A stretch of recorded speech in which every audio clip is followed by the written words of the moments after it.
1 hour.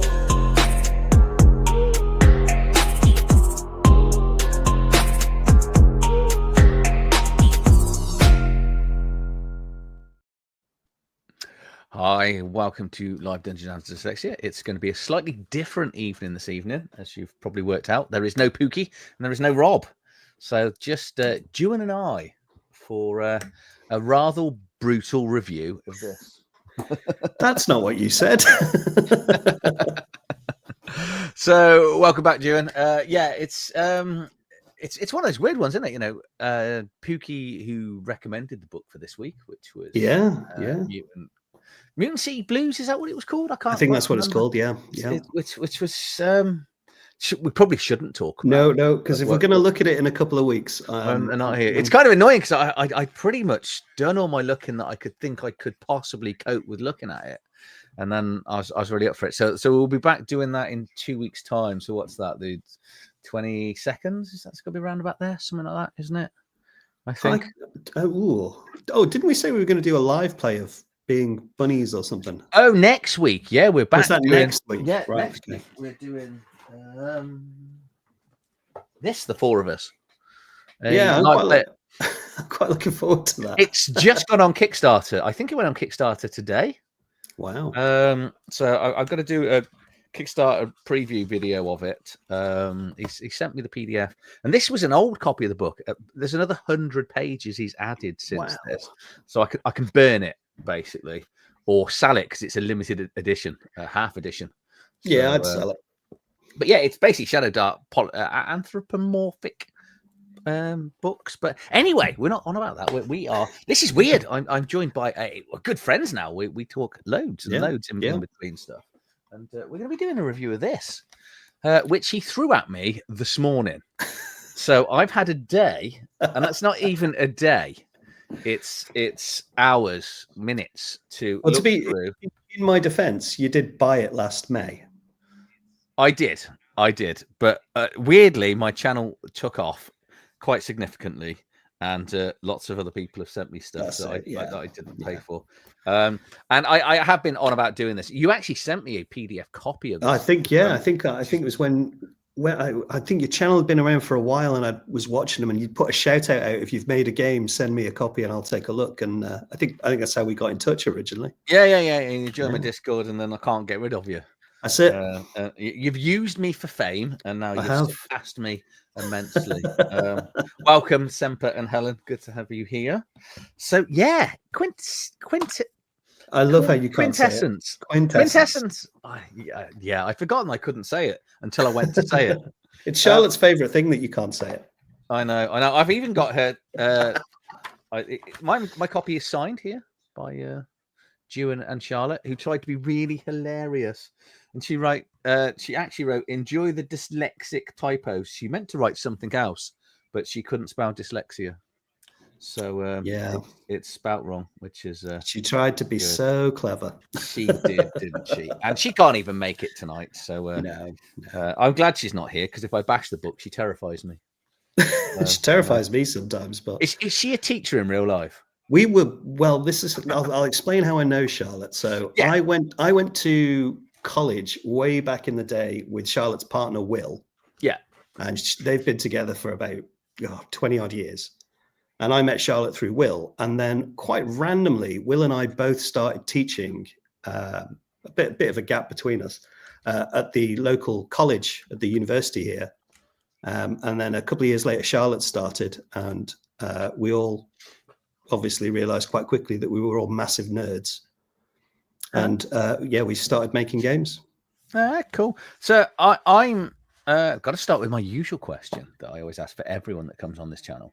Obviously, I should explain. We are going to do a giveaway. Juan has offered my copy. No, I think it's PDF as normal, isn't it? So you do the giveaway at 9:00, and you rules as normal. If you want to be involved in the giveaway, if you're one of my patrons, you automatically get a slot, and all you need to do is just say a conversation topic, anything during this live, and you'll be in with a shout for a PDF copy of this.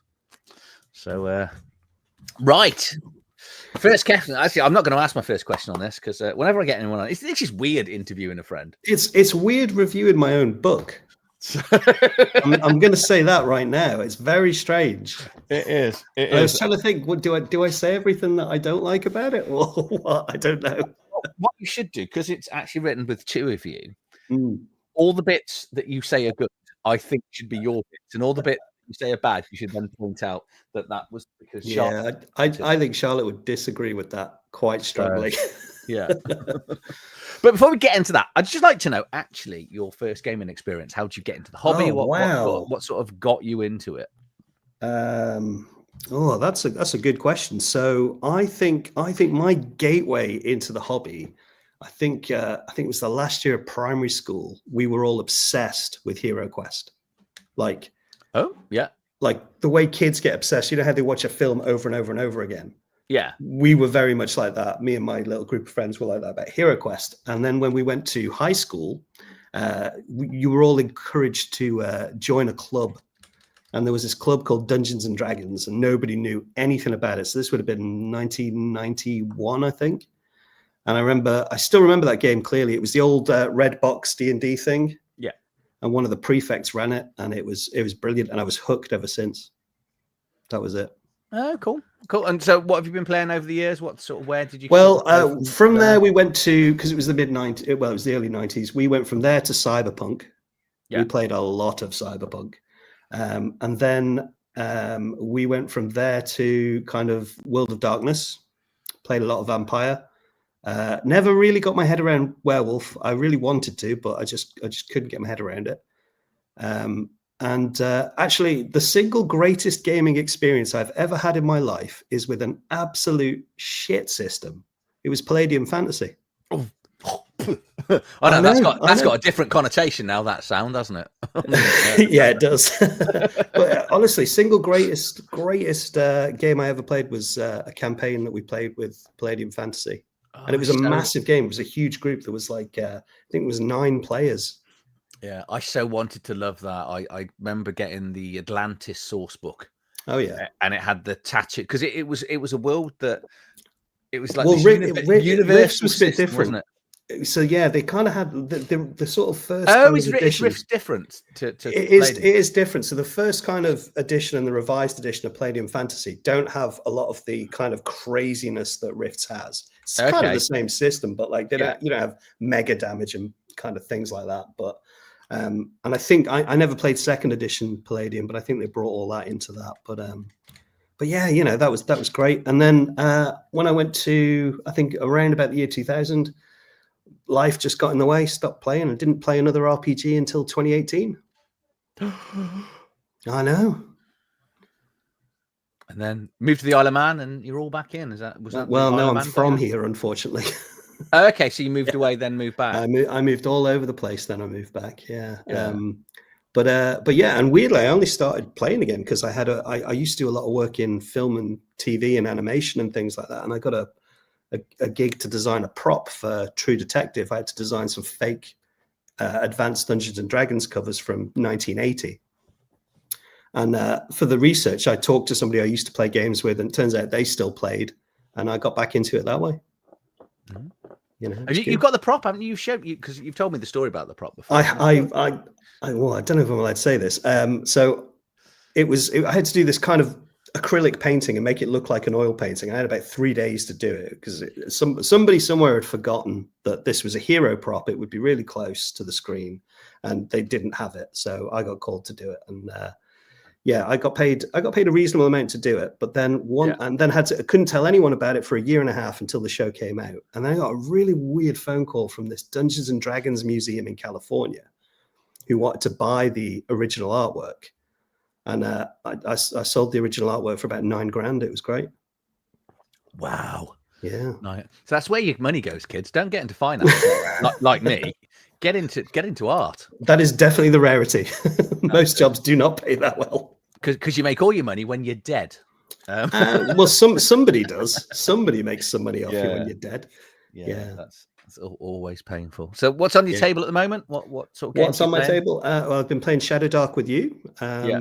Really enjoyed that game we had on Monday. I got to do a very posh voice and roll my R's quite a lot, which was quite You good. did. And you got to roll on the floor practically dead right at the end of the session. I did. I went down like a sack of shit quite a few times. Not as much as Brit, I've got to say. No, that is true. But yeah, so there's that. And the big thing that's on my table at the moment is kind of what we're playtesting. So I've got two games I'm sort of playtesting at the moment. One is a solo game that I've sort of talked about on my channel a little bit. Yeah. Oh wow, okay. If you look up my Instagram page and scroll down about 5 years ago, you'll find images of that prop. Yeah, so I'm playtesting a game called After, which I wrote as a solo game about, and I originally wrote it, which sounds stupid now, as being quite a light-hearted, funny take on being dead. Okay. Yeah. And it's turned into actually something that's way more emotional and existential than I planned it to be. And I don't really know what to do with it. So that's what I'm currently trying to sort out. And we've just finished our sort of first block of playtesting, kind of a simpler GM-less version of Quintessence. Cool. So, yeah. And I know you've got some other projects that are secret projects that you can't discuss now. Just forget that there's anyone else around. And well, I can tell you the gist of them. So I wrote a role-playing game that I've pitched to a publisher and they've gone for, but I can't talk anything more about it than that, which is great. I get to do all the artwork for it as well as writing. He's told me. So if you drop a £10 super, there's that. I've just been commissioned by a comic book publisher in the US to do a cover, which came off the back of the YouTube videos actually. And like an absolute moron, I've decided to make a video every day this month. Good. You get to see how fun it is for me now. It's so fun. I don't want to cry. Yeah. How many days ahead are you now? Because that's the key. That is the key. I work. Is that all? Is that all? I think at the start it was 3 days ahead, and then I had a bunch of commissions to do, and then I got really panicked, and then I was doing it on the day, and now I'm back to a day ahead. Yeah, it's difficult. I'm round about a week ahead. Well, normally with my weekly videos, I make them over the weekend and then they come out on Tuesday. So yeah, that's. Are you still going to do your weekly videos as well as your? Oh God, your daily? No, God no. There's just not enough hours in the day. Yeah, I've been able to relax now because what I've started doing is if I'm doing a live or an interview, I'm now not releasing a pre-recorded video. Oh, it makes sense, you know. So that they're starting to stack up because I was releasing 2 or 3 a day at some stage, and I'm like, this is just silly because no one's going to watch. No one's got enough time to watch just me. You know, there's people who've got better things to do with their life. I do watch your Sunday videos though. I'll be honest, I don't watch all your reviews, but I do watch your Sunday videos because I always find them quite good. Yeah, the hardest bit is finding a conversation point sometimes. I bet, yeah. Because I always, the weird thing is, and I don't know if this must be very similar to artwork, is I have really wonderful ideas while I'm dreaming. Yes. And I'll go, that's a great idea for a weekly video. Yeah. And then I'll wake up and go, the bloody hell was that idea? Or I'll be walking the dog and I'll come up with an idea for a video. Yeah. And by the time I've got home, I've forgotten it. The worst for me is because I do these kind of time lapses. So I have like a period of time where I've got it set up on my editor where I do a voiceover for this, where I'm talking about, well, I'm supposed to be talking about what I'm drawing. Yeah. I often go into my own head. Like, I don't know how many comments, I don't even know what I say half the time. Like, I think I was talking about how I like, and I think I had to draw like a coffin underground for this particular part of this map. And I started talking about how I don't like to butter my toast when it's straight out of the toaster. Yeah. And I just left it in. And I've had so many comments saying, right there with you with the toast. Yeah. You know, I'm with you. My really wife. Weird. Yeah. I'm glad. We should probably spend more time on this. I'm psychologically scarred from my holidays in Scotland. Because my mum wouldn't fly. And my mum wouldn't go on a boat and my dad wouldn't fly. Oh, wow. So I spent all my holidays in a car in Scotland. So my dad would take 2 weeks off a year because he was self-employed. We'd all go in one car. Bear in mind, I grew up in quite a large house, and my parents didn't really get on. So they put us into one car to drive around Scotland, to randomly stop at bed and breakfast. They never booked anywhere with 2 dogs. And me and my brother used to sleep in the back of the car. That was my holidays for 16 years. I never went abroad until I was 18, 19. Jeez, I think these days they call that child abuse. Yeah. But I'm always reminded of my fondest memory. This sounds terrible now I look at it. Is cold toast. Toast is the best because they bring it out on those little. Remember those silver trays? Oh God, into the triangles. That's it, yeah. And they just put it out, and then by the time you got it, it was cold. But whenever you have toast at home, it's warm. So it's only as an adult I'm now allowed to eat cold toast. So I'm with you on the cold toast. Wow. And my childhood traumas makes my the triangle thing. I've got a weird thing about if you have a sandwich, like if your wife or in my case if your girlfriend makes you a sandwich just out of the blue, right? Yeah. And if they cut it into 2 triangles, they don't even have to say they love me because I know. Yeah. So, but yeah, I cut my toast that way as well because everyone else cuts their toast normally, let's call it. Wow, I'm such a savage. I just kind of fold it in half and throw it in my mouth. It's awful. Yeah. I'm always in too much of a hurry. And then do you occasionally go and spoil yourself and you go, I'm gonna have brown bread, and then you really like brown bread for like a couple of weeks, and then go off it. I'm even worse than that. So I buy a small loaf of white and a small loaf of brown, and I do the peep show thing. So I have a brown piece of toast and a white piece of toast. That's wrong. It's brilliant. That's wrong. One's your main course, one's your afters. No, that's wrong. My son for dinner, if we're having burgers, he will put brown sauce on one burger and ketchup on another. I'm like, that's weird. That just doesn't make sense. Oh, that's pretty good, actually. You're getting the best of both worlds there. No, that's just weird. He'll go somewhere, that kid. You could be his dad. He's out of white and brown like toast. That's just you got to try new things. That's all. Yeah. Do you ever put the white and brown toast together then? Yeah, sometimes. Yeah. Oh, sometimes, you are. Yeah. You're quite posh, really, aren't you? No, I'm really poor. Like everyone else in the arts, I am broke. Yeah, but you can afford to live on the Isle of Wight. Isle of Man. Only because I was born here. And the way things are going, I don't think I can afford to live here too much longer. I think it must be larger than I think it is, because I've got the impression in my head there's like 8 people live there. But we have a population of 80,000. Wow, that's more than my local town. Yeah, well, it's an island that's 30 miles long and 10 miles wide. Yeah, my local town isn't that big, but it takes us that long to get across it because it's local councillors. Yeah. It's all the bins we've got here. That's it. Fight your way through all your bins. Yeah. They still collect our bins, so we can't grumble. Well, that's good. Good. Do we want to do your book? We could talk about the book if you want. We could. Or we could do toast. Am I putting off my? Because in fairness, I've had a few hours to look at this, which is that's okay. I can just talk you through it if you want. I'll talk you through a bit through the history of it if you want. Yeah. Let's do that because I think the biggest thing that because it's strange reviewing my own book.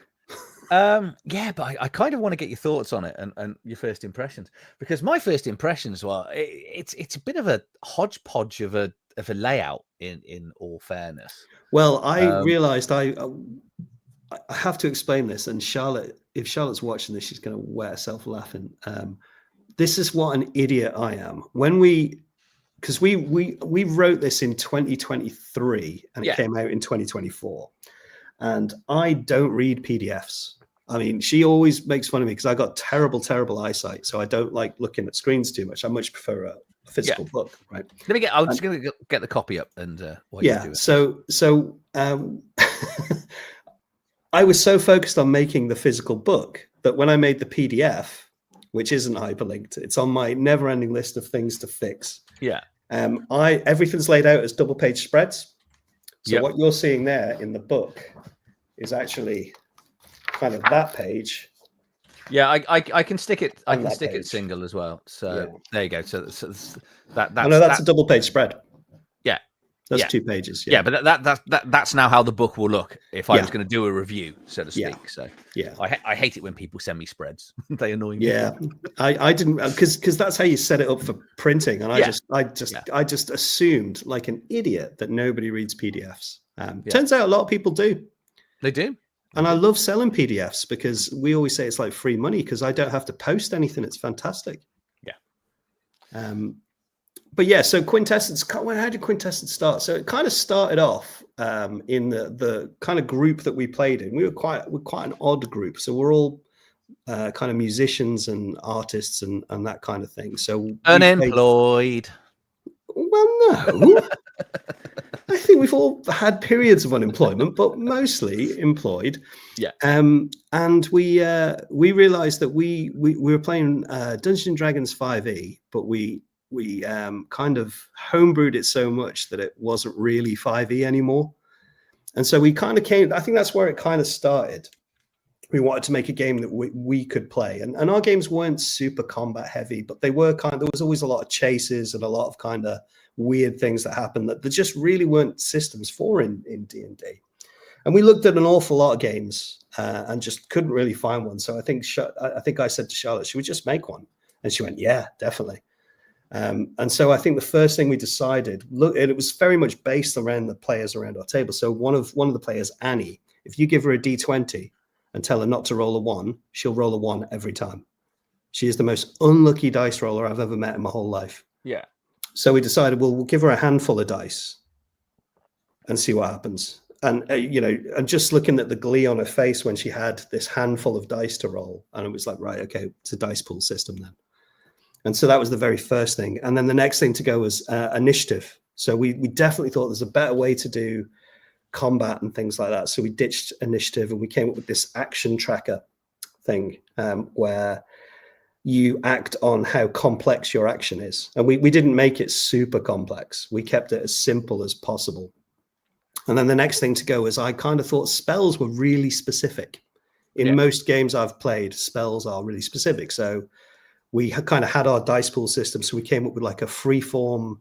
Yeah, there's the action tracker, like a free form kind of magic system. And also if you're playing a game that doesn't have magic, it's a way to kind of do special abilities on the fly. So you don't have to rely on having that particular talent or whatever you want to call it. And then we had a lot of discussion about what the setting would be. And for a long time, we were working on probably what's going to end up being Q Basic, which is kind of Charlotte's weird eco-punk, Oloid-shaped world type thing. But I just don't think we were quite ready. I think we'd written the rules, but we weren't quite ready to do the rest.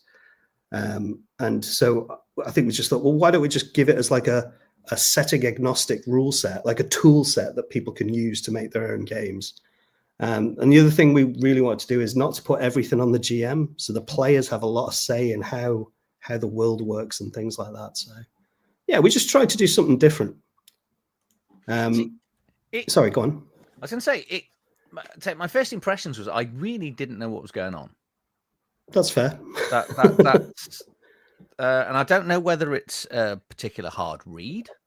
I know I had a shorter period of time to spend because what I didn't get to do is actually have the enjoyment that I wanted that I normally get out of a review. Because one of the main reasons I wanted to review this at some stage is because I love dice pools, and you do get to use. And this is the first one I've ever seen where you get 2 different dice pools. Yeah. So the idea is you don't have straightforward stats. You have approaches. So and they're more adjectives than kind of like your strength or so you can interpret them how you want. And the idea is that you take 2 of them to generate a dice pool, and you might have a perk. So you might add another dice. You build this dice pool, but you might have say if you're going to attack somebody, you might say I'm going to use my fortitude, and you might have D10s for that. And you say, well, I'm going to do it quickly, so I'm going to use my grace. And you might have D4s for that. So you're rolling a handful of D10s and D4s. The goal is to get 4 or over. One of those is a success. If you roll a 4, it counts as 2 successes, or you can save it for later. So you can have an extra dice. Rather than have 2 there and then, you can save it so you can have an extra dice later. Yeah. If you roll a 1, it minuses 1 of your successes. or you can give it to the GM and they can use an extra dice against you at some point. Yeah. In essence, once I got my head around the system, I was like, actually, this is really easy. The bit that confused me the most, and I'm going to come on to action in a minute because I think I've got my head around action. What I really needed to do was actually have the book and then roll some combats, because what I like to do is roll a character, but when I'm reviewing it, then have some combats, because then I can kind of see how I think the game's going to work. And I ran out of time for that because I had very short notice. In fairness, as you said, I did buy it in May, and I was sent the PDF in probably March, so it's my own fault for doing other things. But in essence, you've got the way I put my head around this. We've got 4 stats. Which, well, you've got the way it kind of works is the idea is your character is made of the 4 elements, and the 4 of them come together to make you, which is the quintessence part of it, and they're really kind of how good you are at that particular element. So that's the type of dice you're going to roll. And so then you've got so I'm just going to explain. So that's your air, earth, fire, and water. Yeah. And then each one of those has a list of, I think it's 3 or 4. I can't remember now. It's a while. 3 approaches, and those are the number of dice you have per approach. And when you make a check, you just add 2 of them together, roll your dice. Right. So if I had a D8 in fire, for argument's sake, is that correct? So you got a D8, yeah. And then if I want to do something confidently, which is fire is underneath it, but I'm also curious to whether I'm doing it, I would then take my water die, because curiosity is underwater, and confidence under fire. So that was a D8, and let's say water is a D4. I would roll a pool of D8, depends on how many I've got in my fire, and then a pool of D4s based on my curiosity. Correct. Yeah. So obviously, what's quite nice about it is if say you've got like D8s, it's easier to roll over a 4, but it's harder to hit an 8, so you're getting a critical. Whereas I didn't think you explained the critical bit, did you? Oh, so the critical thing, if you roll the highest number of dice, it can either count as 2 successes, or you can save one of those successes as an extra dice to add to your pool later. If you're rolling a 4, it's much easier to roll a 4, but it's also quite easy to roll a 1, which is bad. So it's 25% chance you're going to get 2, isn't it? That's it. It's kind of a risk reward system, and that was sort of the thinking all the way through the game after that. I think I've got it now. This was the only bit I was kind of struggling with. I was like, is it just the 4 stats? Is it 12 stats? I couldn't quite get it. And the problem is, as a dyslexic, when you can't quite find the rule, I'm panicking because I'm going, right, there's 100 odd pages. I'm still going to get through the rest of the book here. It's mostly pictures, though. It is. The art is amazing in here. Well, your art's amazing, and then there's another artist in here that's not quite as good. Oh no, it's great. It's brilliant. You've got the 2 different styles of art that you can. So the way I would describe our approach to making Quintessence, it was like 0 budget RPG making. So all it cost us really was time. Living on the Isle of Man, we're unable to do Kickstarters over here because of our stupid government laws. Okay. But you can fund them, you just can't run them, which is weird. So we ended up, me and Charlotte both basically just hassled anybody who had a social media page that did anything with role-playing games. We just like kind of bombarded them with stuff. And we managed to make enough money in our pre-order to do our first print run, which we sold out pretty quickly, which was good. So we only did small print runs as well. So our first print run was $100. Yeah. And I learned a lot doing this. So if you're making a hardback book, don't make a hardback book. Okay. If you're a small RPG maker, 1, because they're heavy and it's going to cost you more in shipping. Yeah. And 2, it is nice to have a hardback book, but it adds quite a lot to your printing costs. So it's nice to tick it off the bucket list. I made a hardback role-playing game. It was really nice. But at the same time, making it only really cost us time, because Charlotte and I are both from an arts background, so we could do all the illustrations. I'm dyslexic, so Charlotte despaired at having to check all my writing all the time. But yeah, we got through it. You know, I think in all, we worked on it for about 2 years, very kind of relaxed. And then when it all came together, I know we did all the artwork over a 6-week period. Yeah, It was really quick, the artwork. Like that was my fault. I'm always in a hurry. because I'm guessing that this is my. I was playing a game as I went through this because I get distracted, just the way my brain works. And I was playing a game called Dewin or Charlotte on all the art pieces. Oh well, this is an interesting thing. So between us, because we initially said we'd both do like one style of artwork, but between us, I think we do about 8 styles between us. Yeah. Yeah, I think there's a clear definition where you're more of a facey type person, and she's more of a background. We realized sort of features type thing. I think we were about 10 illustrations in. We realized Charlotte doesn't like doing people, and I don't particularly like doing environments. So yeah, it kind of became, okay, we'll divvy it up this way then. Do what you and enjoy. It worked, you know. Do what but also. Illustrating something that doesn't have a setting was quite difficult. Yeah. So yeah. So I wanted to get onto the action bits because this seemed interesting, and I think I wrapped my head around it because every action's got an action cost from 1 to 3. I think it is. That's correct. Yeah. So I guess you decide when you want to go by putting your actions in here. Yep. In the slot. And then if you switch to do something else, and so let's say I'm going to do a 3 action thing, and then you go, actually, no, there's another man coming to the bar or whatever it may be. I now need to switch to a short action.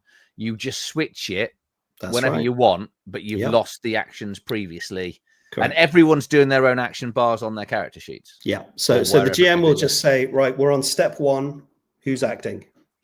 And we don't have typically if somebody say you're on, I don't know, a better example would be we're on step 3. So whoever's been saving up for a 3-step action, they go first. And then whoever's got a 2-step action, they go next. And then a 1-step action after that. If everyone's just doing a 1-step action, it's whoever shouts first. Right. Okay, cool. Yeah. Yeah. Loudest man or woman goes first. That's right. Yeah. And it's quite interesting. So when we get to endeavors, you know, if you're doing like a special kind of thing, or a magic spell or something, there's like a little way to work out how many successes you need for it to come off. But the great thing about it, as long as if you get your pool together, so you might have like something ridiculous. You might need 12 successes, but you've only got a pool of 6 dice. You can take it on step 1. You roll that pool of dice, and if you don't, as long as you don't fumble it, as long as you get some successes, you can continue rolling on the 2nd step, and it just goes off that way. Yeah. You've been stalked. Them. Yeah. Successful stalking. Oh no, what have I done? The magic very much feels like, I don't know whether you ever played Ars Magica. I played 1 game once and didn't understand it at all. Okay. Well, you obviously did, because your magic system is very much in line with that. Oh, right. You've got your pools of your magic that you can do. In Ars Magica, it was literally this. You've got it's all based on Latin. So you got Creo, which was create, and then you got to things of different things like that, and then you've got that's the verb, isn't it? And then you've got the noun, which is like ignum, which is fire, aqua, which is water. So you specialize in a couple of words from the one side and then the other word. So you'll go, right, I'm going to do a creo ignum. You create fire, Create fire. And then you decide how big or powerful that fire is. Do you know what? And depending on that, that's how your magic rule felt to me. Kind of. So we have if you've got magic or you're doing an endeavor, you have a theme. So like there you go. That's good. If you've got a theme, so like I'll give you an example. So I played a weird character called Cornelius, and his theme for his magic was body horror. Yeah. And so anything I said, it would always involve contorting the character's body in some way to make it happen. Or like if I wanted to see in the dark, I'd grow extra eyes and things like that. So it's all about player creativity was what we were going for. With as few, it was really tricky because we were trying to put in as few kind of restrictions as possible and leave it as open as we possibly could with everything in this game. And in hindsight, I think maybe we went too open in some places. I don't know, but I think you get certain people love openness, and other Yeah, people need. Well, the only reason I say railroading, it is don't they? what I love about our hobby is how open everyone is about things. And, you know, we've always said, if you've got any questions about the game, just send us a message on our social medias. Yeah. We get like crazy specific questions, like ridiculously specific. And it's like, whoa, and, you know, and it won't be a short kind of message. It'd be quite a long message. You'd be like, whoa, you need to just, what are you trying to do exactly? And it's like, oh man, yeah. But, do they do but the it's great. examples? It's like last night in my gaming session, and it was a really wet night when we were playing, and we were playing online, and Yep. and you're like, really? Yeah, it's a bit like that. It's from but space. It's great. It's like we sort of did really well because the other thing was, because we'd done this kind of pre-order, I kind of thought, I don't really know what to do now. We've actually sold it. And I think Charlotte just woke up one day and said, fuck it, we're going to go do a convention. Yeah. And like, without even thinking. And this is one of the things that I really love working with Charlotte, because she is quite spontaneous and does these things. But at the same time, she does not think logistically at all. Like, so obviously we live on the Isle of Man, and she just booked the UK Games Expo without any thought of how we will actually get books and things over there. It happens right in the busiest period because it's almost impossible to get on or off the island. Yes, there are definitely players who try and break systems. But yeah, trying to get on and off the island that time of year is a bit of a nightmare. But we managed it. We did the UK Games Expo in 2024, and it was interesting because I think one of our goals was to get Quintessence out before the whatever you want to call it, the 2024 edition of D&D came out, and before Daggerheart and things like that. So we were really adamant we wanted to get it out before then. And, you know, obviously Wizards of the Coast were getting quite a lot of bad press at that point. But it was interesting, the reception we got from people. It was everybody we met was lovely. All the other creators and makers, they were fantastic. They were really helpful, really, really good with things. But a lot of the people that came up it was like a hard sell trying to get people to give it a try. But like everybody was very pro like 5th edition. And then last year when we did the expo, we didn't really have to do a hard sell at all. People were very open. They'd heard of it. They were interested. Yeah, it was like a totally different experience. Oh, that's good. And you're up for next year as well now, aren't you? Yeah, we booked it all the other day. Yeah. I'm still just finally sorting out my finances. Yeah, it's a weird one because there's a lot of hidden costs with it. Yeah, I noticed that. They don't It tell doesn't you even include a chair. I don't get a chair with my no, and I'd recommend getting 2 chairs. Yeah. But yeah, I'd say out of the ones we've looked at, it's one of the better organized ones. But it is a bit of a minefield. Yeah, no, but definitely worth doing. Definitely worth doing. We got that first one we got so much out of it. Like we did an interview with N-World. What's his name before he quit his YouTube channel? He was a big YouTuber. He did an interview with us. His name's Guy. I can't think what his channell's called now. Anyway. Guy Slanders. How to be a great GM. That's him. Yeah. That guy. That guy. Yes. Yeah. He was really good. And like, you know, when we got like a Canadian distributor who took our book and a couple of other distributors. So it was worth doing and kind of hit the ground running. And then last year was great. We sold well. So yeah, it's been going quite well. Yeah. I saw Guy and I couldn't speak to him because I get weirdly starstruck with people just because they're YouTubers. I don't. I know what you mean because I don't know if you watch it. There's a guy who does. He's like a miniature painting channel. I can't see miniatures to paint them, but I'm fascinated by kind of how well they're painted. There's a guy who does MS Paints. I don't know if you've ever seen him. No. He does these amazing videos. He has this kind of health and safety frog thing. It's really funny. But he's a big guy with dreadlocks, and he walked past our stand like 3 times. And I was like, "Oh my god!" I was too nervous to go talk to him. I was a bit nervous when you came up, actually. So, why? What with? Because I had like 300 subscribers or whatever. I actually at the expo this year, I had someone speak to me. They went, "Oh yeah. How are you getting?" And I was like, "I don't know who you are." I didn't say that. I think you underestimate how. I don't want to say rabid your fan base is, but like I had a few people come up to me and go, "Hey, watch the reviews, looking good."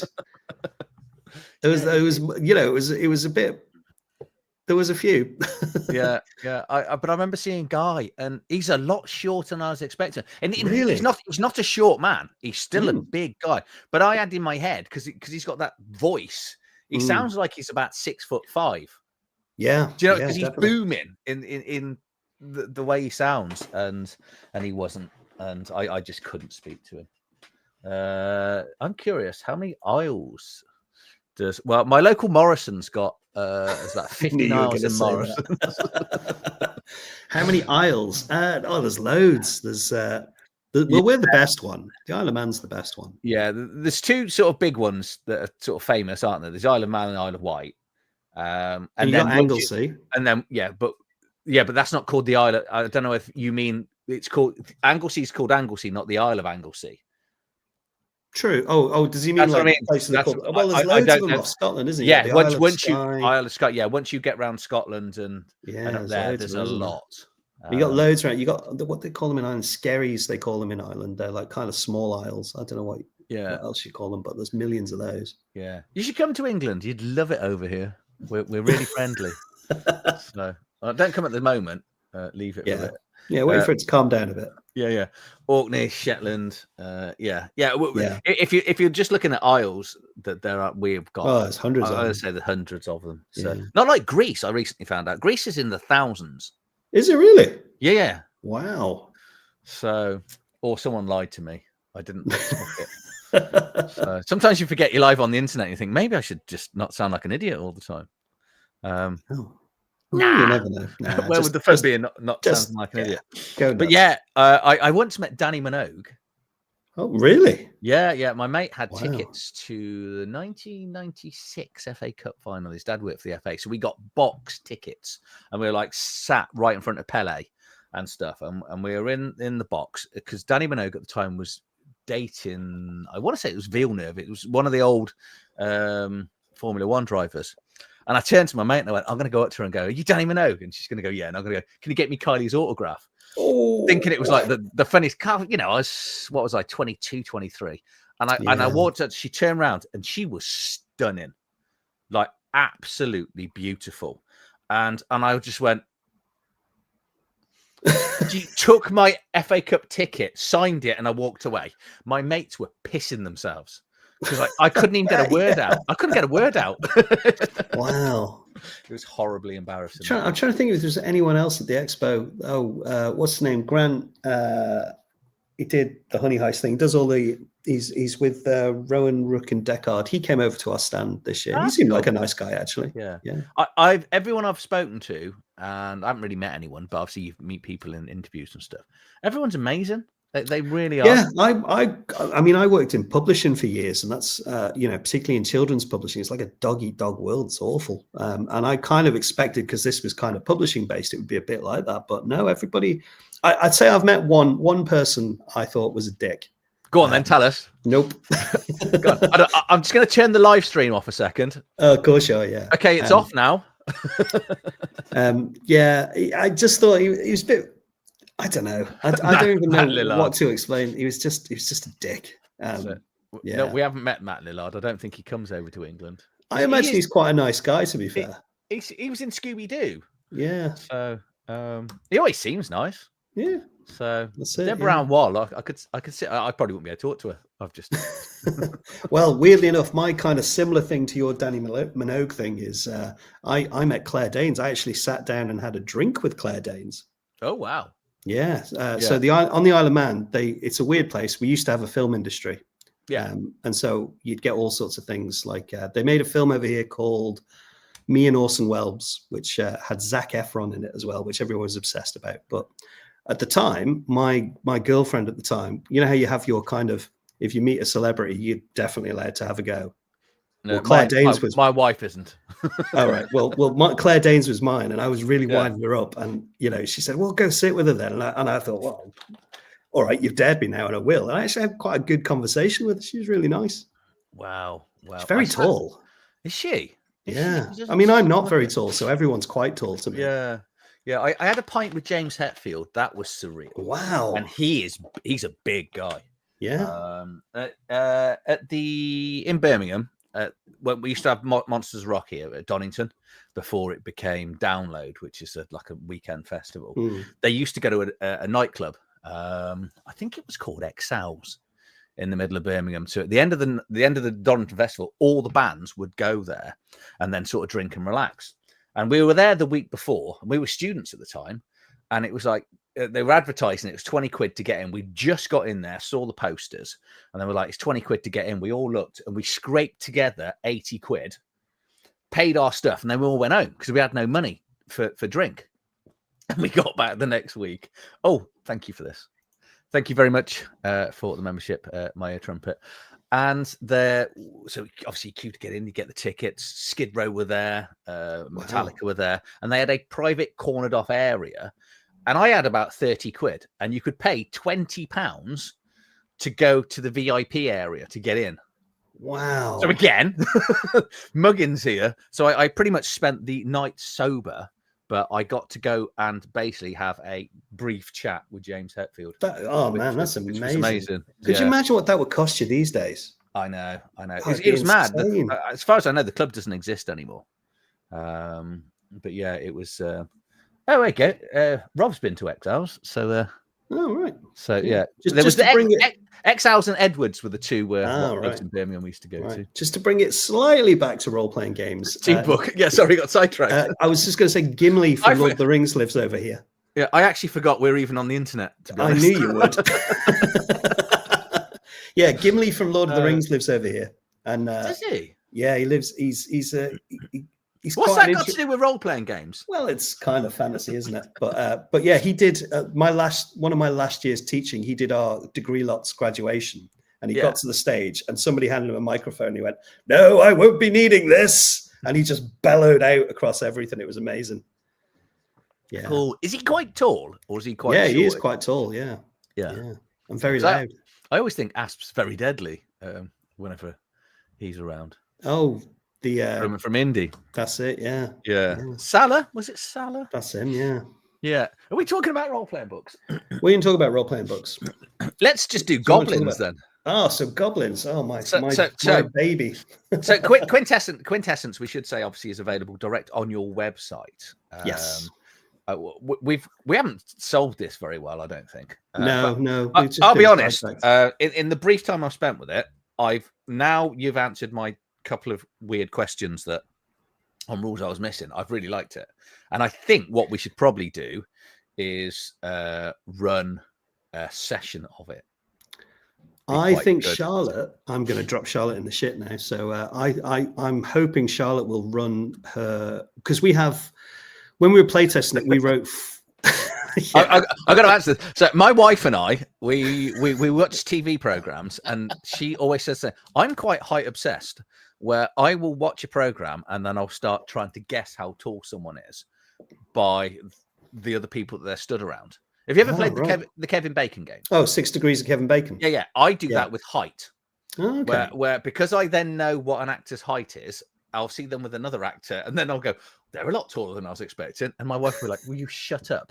And then I'll get onto IMDb and start Googling their height. So then I know. All right. I'm not quite that bad. I mean, I'm a short man. I'm 5'6", so I'm a little conscious about height. But yeah. But anyway, when we were playtesting Quintessence and everything else, I think we've got 4 different one-shots in different genres. So we got one that's kind of a paranormal investigation thing that I wrote. And then we got Charlotte's kind of really trippy Viking game. What was the other one we had? I think we had just a straight, it was like a steampunk thing. And then we got one for the Goblins book. Yeah. Did you get to stand over Helen then? Because you've met Helen and Rob, I did. I was behind the table, so.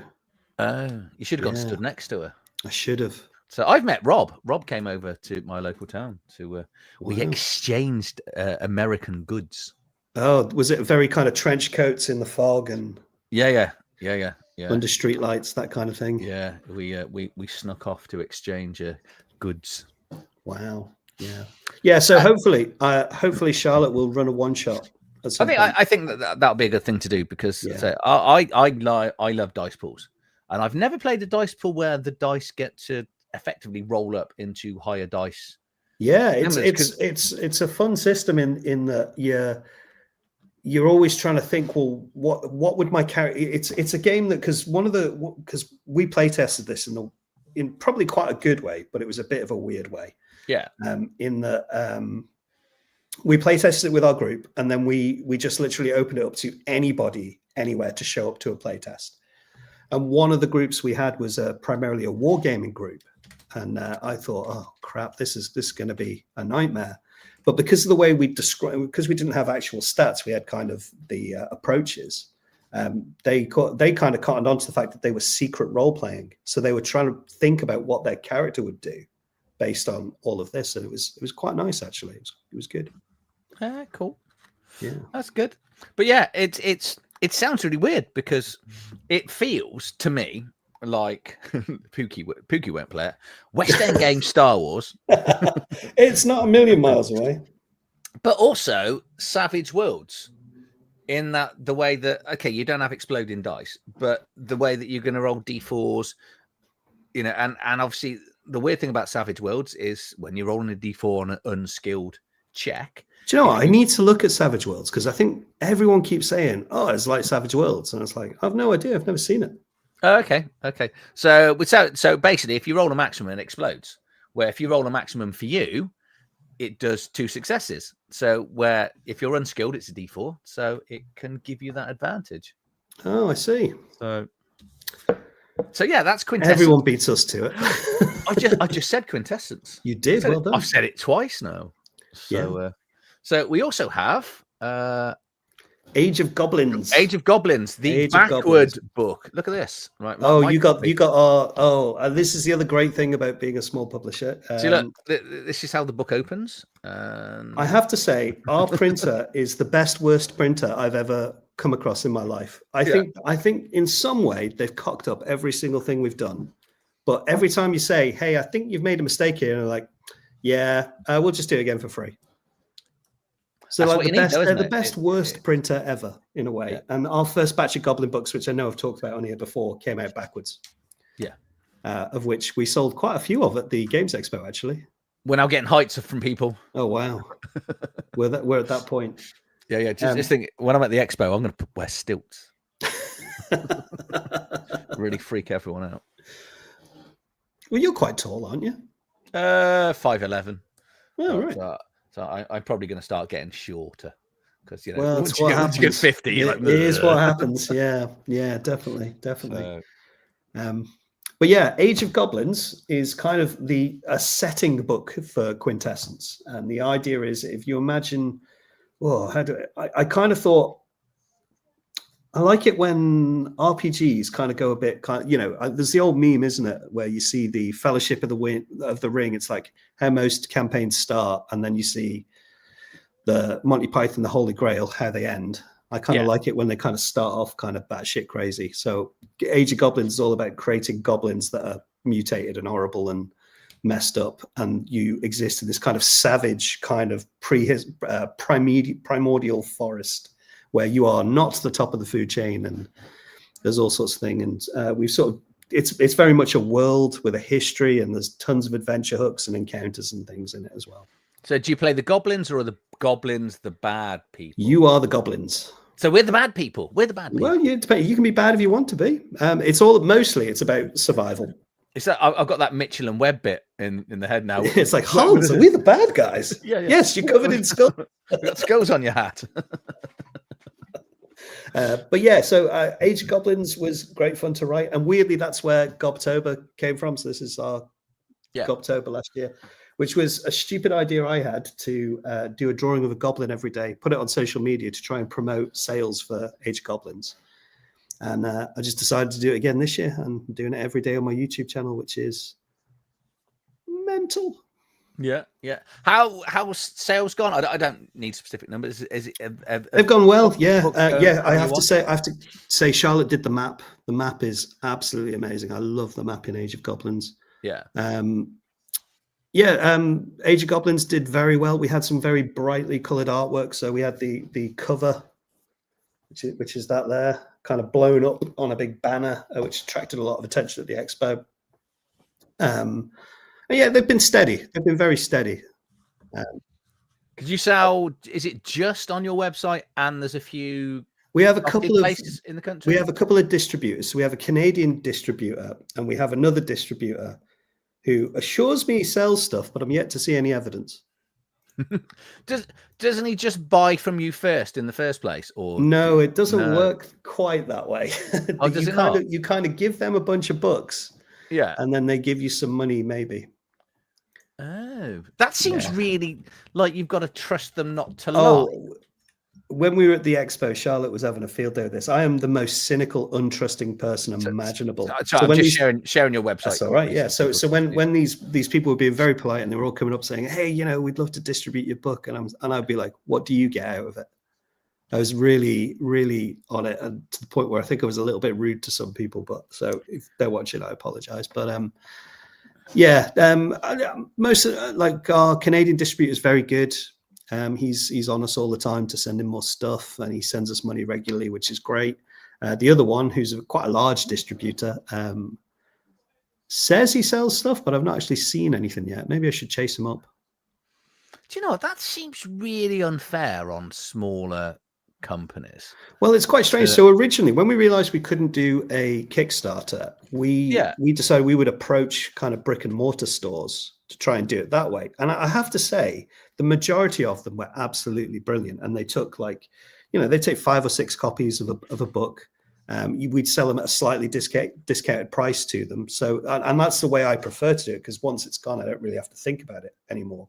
And we've had a few stores kind of come back and say, "Hey, could we have some more?" And we've sent them off. So we do sell in kind of stores by ourselves. The idea with a distributor is that you're not having to constantly deal with individuals. But you are putting a lot, from my point of view, you're putting a lot of trust in somebody you don't really know. Like I said, the Canadian guy, Josh, he's brilliant.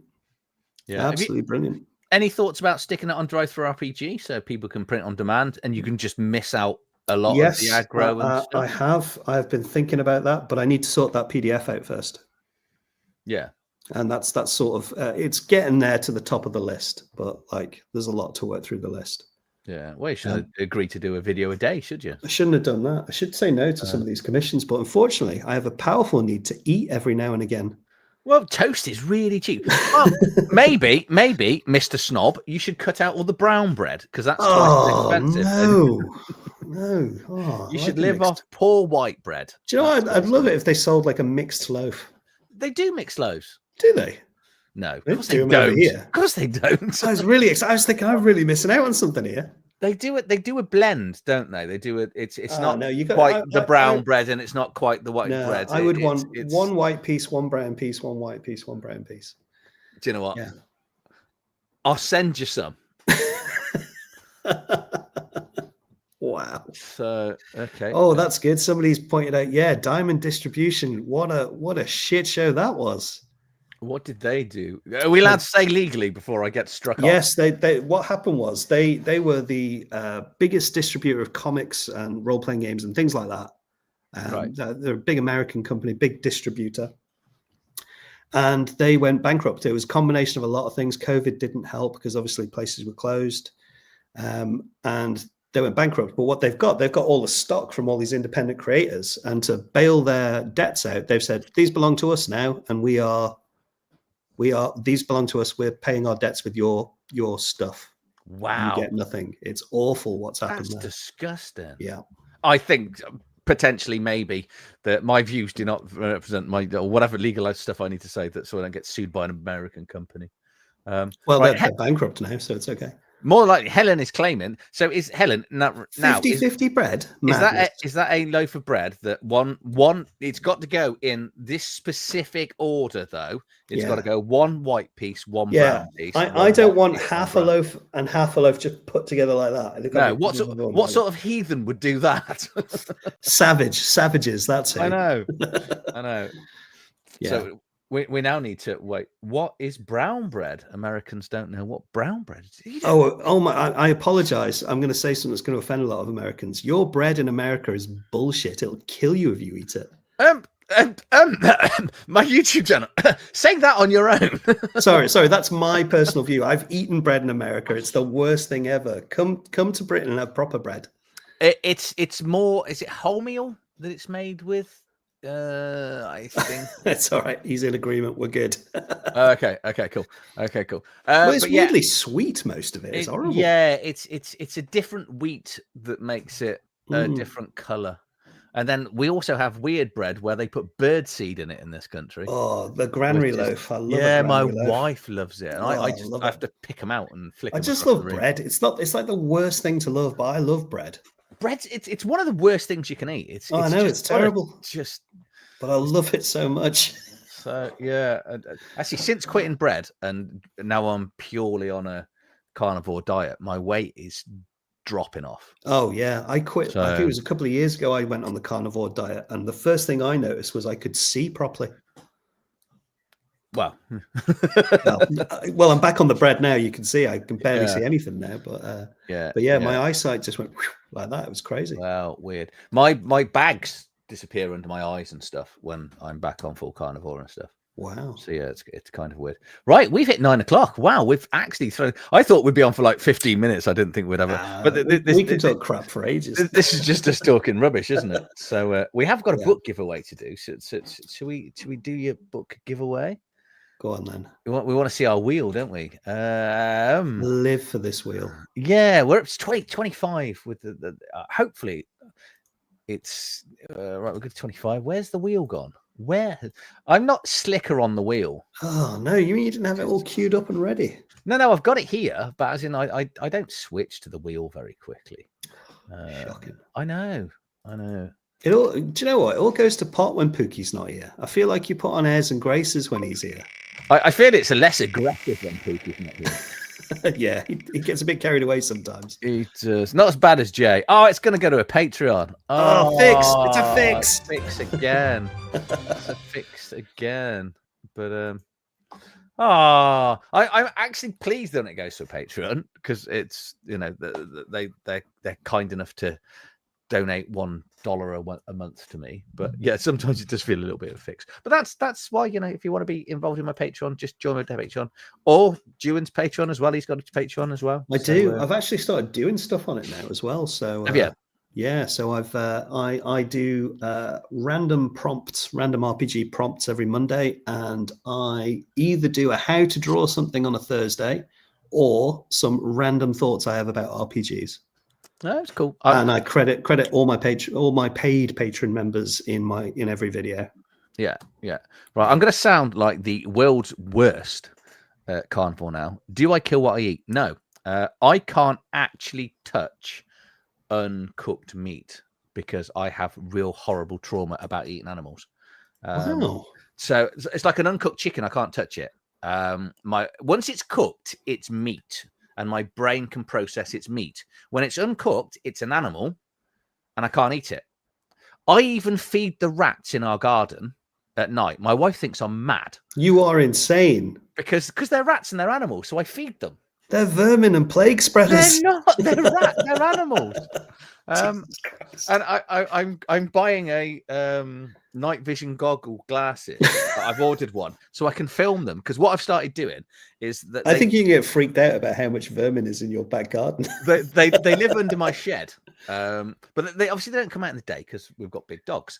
But so what I do is I've been putting food down for them and then tapping on the shed 3 times, and then I go inside. Our floodlights turn off, and then I'll leave it 5 minutes. And it's gone. Where before it'd be a few hours and I wasn't tapping, and now I've started. So they're now aware that when I tap on the shed, they can come out and eat. And the other day I tried it and I tapped, and then I went out early and the floodlight came on and he was halfway across the door and this rat did this. He went, because the whole garden lit up, and he turned around, ran back in, and I was like, I've ruined all that training I've been doing. I'll tell you a weird thing. I can't say the R word. We call them long tails over here because it's extremely unlucky to say the R word on the Isle of Man. Like literally, if you came over here and yelled that word, somebody would like knife you probably. Yeah. Weird. Really unlucky. Really. Yeah. But that's crazy. I know. I've just realized why you got so many of them. You got 5 bins. Yeah. One night we found a dead rat in one of the. My wife's got a water butt, and the lid had come off, and there was this dead rat floating in it, and I felt sick for weeks. like with guilt, the fact that this rat Wow. was like screaming, obviously trying to get out. And I was like, no. So I like kicked the water butt over, and we've got rid of it now. My wife's like, well, because I can't risk another rat dying. But God. Wow. yeah, I say I'm the world's worst carnivore. That's I'm crazy. such a What do hypocrite. you like with fish? Can you deal with dead fish? As long as it hasn't got a face on it, I can eat. So if it's meat, I can eat it. Oh, I see. So, Yeah, so if I order it in a restaurant and it comes with its face, I'll have to send it back. I ordered lobster once. I'd never had lobster, Oh, delicious. and they brought it out, and it was a fucking lobster. Yeah, they with its literally just face. cut it in half. I was expecting the meat to be on the plate with my chips, as I used to eat back then, and it wasn't. It was a fucking animal. And is it the episode of The Simpsons where he's eating Pinchy and he's crying? Have you ever watched it? Where No. Homer gets I know a people are lobster? weird with lobsters though, but Yeah. when in my youth I used to work on fishing boats and things like that. So whenever there was a lobster, I was like, oh, that's some good eating. I'm definitely having that. Yeah, it I is. was never squeamish. Right, Helen's got a question. She wants Oh, to know why is it unlucky? I think it's because we're an island, and the main, before the modern age, most people made their living at sea, and I don't think we got any plague or anything when England did. So, and we obviously it was spread by longtails, or ringies is what we call them most of the time. So yeah, if you say it, it's like a sailor's thing, I think.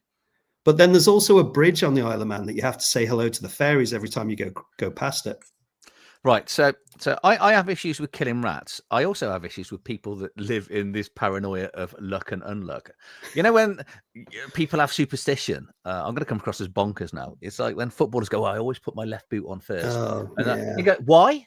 Do you always win every game you play in? Do you always play good? Well, no, my kids do it. And they go, oh, well, I've got to have you don't have superstition. I was terrified for years of breaking a mirror because of 7 years bad luck. And you become an adult and you go, what a load of rubbish. What? But that's the problem, isn't it? Like with the long tail thing, like I still can't bring myself to say it because I just have flashbacks of my childhood that if you said that word, you get slapped around the back of the head. Wow. What? And I had to go to Scotland, and you think that's child abuse? You got to say one word. Hey, the Isle of Man is a shocking place when it comes to this kind of thing. Like people could up until about 1975, people could still be publicly birched. Wow. And honestly, there's a brilliant YouTube video that you should watch where this proper posh guy he's saying, well, I'm representing the Isle of Man government and I'm heading to Geneva to complain that we've got to get rid of the birch and it's unacceptable. We need to keep the birch. It's shocking. Absolutely shocking. There's something in my head. I remember that because when we were at college, we were looking for weird laws. Because, you got that myth, because we live quite close to the border of Wales. Right. And there's that perpetual myth that there are certain villages in England that if Welsh people are caught in your village after midnight, you're allowed to shoot them specifically with a bow and arrow and stuff. Well, we have one. There's a beach on the island. Well, there's a town on the Isle of Man called Peel, and you're legally allowed to kill a Scotsman with a crossbow on Peel Beach. Okay. So yeah. Go and check whether it's still legal, because a lot of them changed. And we discovered that no, I can't believe I'm going to say this on the internet. Necrophilia, wasn't illegal, and probably because nobody had ever done it, and it still wasn't illegal. We made it illegal in the UK in something like 2008. That's how long. Yeah. It's a very, very recent change. That's crazy. That they went, do you know what? Having sex with dead people, should we make that illegal? No, maybe. So it's almost as if like 2007, they had a mad run and they went, we're going to have to change the rules now. People have found out it's illegal. It's still legal. We can't do anything about it. All these morticians are just, filling their boots. Wow. Yeah. There's lots of laws we think are laws that aren't. Wow. And there's lots of weird things. I think we had the death penalty for way longer than the UK did. Possibly. Like it was like crazy. I think it was must have been I think it was even in my lifetime. So it might have been the early 80s we had it till. And it was just because somebody got sentenced to it, then they banned it. Techno doesn't want to come here anymore now. We've made it illegal. Don't blame him. That's when I started role-playing. I probably shouldn't have said that live on the internet, should I? What, when they banned necrophilia? Yeah. Oh, my God. So yeah, there are some really, really bizarre things. It's like the death penalty in the UK. We haven't had it for a long time because I was No. brought up with the belief that treason still held the death penalty and regicide still held the death penalty. And there was one more, burning the Queen's ships in the docks, I think. Oh yeah, there was something about. There was those, and it was like the 70s. I think we changed the rules here. Wow. Well, we obviously have a different point of view to the royals over here because Do you not traditionally, like them? You don't like rats. You don't like the royal family. traditionally, we're not a big fan of the English. Oh right. Well, you kept conquering us for a while. We don't like the Scottish for the same reason. So, well, it's not my fault that you had less of you, and our technology was probably better, which is Wow. Well, that's normally the reason why anyone conquers anyone else is because they got better for a technology. little while. So we have. I will say this, and I don't mind saying this because I believe it. We probably have the most corrupt government in the world, but we have the oldest continuing government in the world on the Isle of Man. I don't mind talking about necrophilia, but can you not slander your own government on my channel? Sure. Yeah, because they actually do take it quite seriously. But no, we have the longest continuing government on the Isle of Man. Our government was started in 979. Wow. By the Vikings, and our government is called Tynwald. Yeah, is it sort of voted for? Or as in, yeah, it's mental. Our government's insane. So literally, if you decide you want to represent your parish, you just put yourself up, and if you get more votes than somebody else, you're now a politician. You get like paid 75 grand a year, and that's it. But zero qualifications. Well, no, we don't have any qualifications for our politicians in this country. That's just mad, though, isn't it? But do they do terms in there, or can anyone just go, actually, today I've changed my mind? And well, we have two. So our politicians are called MHK, so they're members of the House of Keys. So the idea is that they have a key to each parish. Yeah. Is it a physical key? I love the idea of there is actually I think it is. Yeah. But they tend to do 4 to 8 years, and then they become a member of the legislative council. So it is kind of a job for life. Yeah. But it's don't get me started. But it is kind of nuts. But it is the longest continuing government in the world. It's awful. Wow. Yeah. We're almost segueing into politics, so we probably need to be careful. All right, we won't do that. But it was started by the Vikings, which was cool. Yeah, because we were once the center of the Viking world in the UK, the Isle of Man. It's where they staged all their invasions from. Yeah. Have you ever been up to Jorvik, to the Jorvik Viking Centre? I really want to. My sister's been. She said it was amazing. Did she? Has she been recently? Probably not. My wife took me there for my 50th. So I went as a kid with my parents on the way to Scotland. In the back of your car. Yeah. And I remember it being all right because you sort of walk around it and stuff. And we were in there for several hours. And we went up there for my 50th. My wife, it was the first time, I think, because obviously we've got 5 kids and I think dogs and stuff. I think it's the first time we've ever spent a weekend away. Just the 2 of us, if that makes sense. And it fucking pissed it down all fucking weekend. My wife's brolly broke on the first night and she didn't take a coat with her. So you can imagine the weekend we were at. But we went to the Jorvik Viking Centre, and now you sort of go downstairs, they talk a bit, and they put you in a cable car that drives you around. Oh, okay.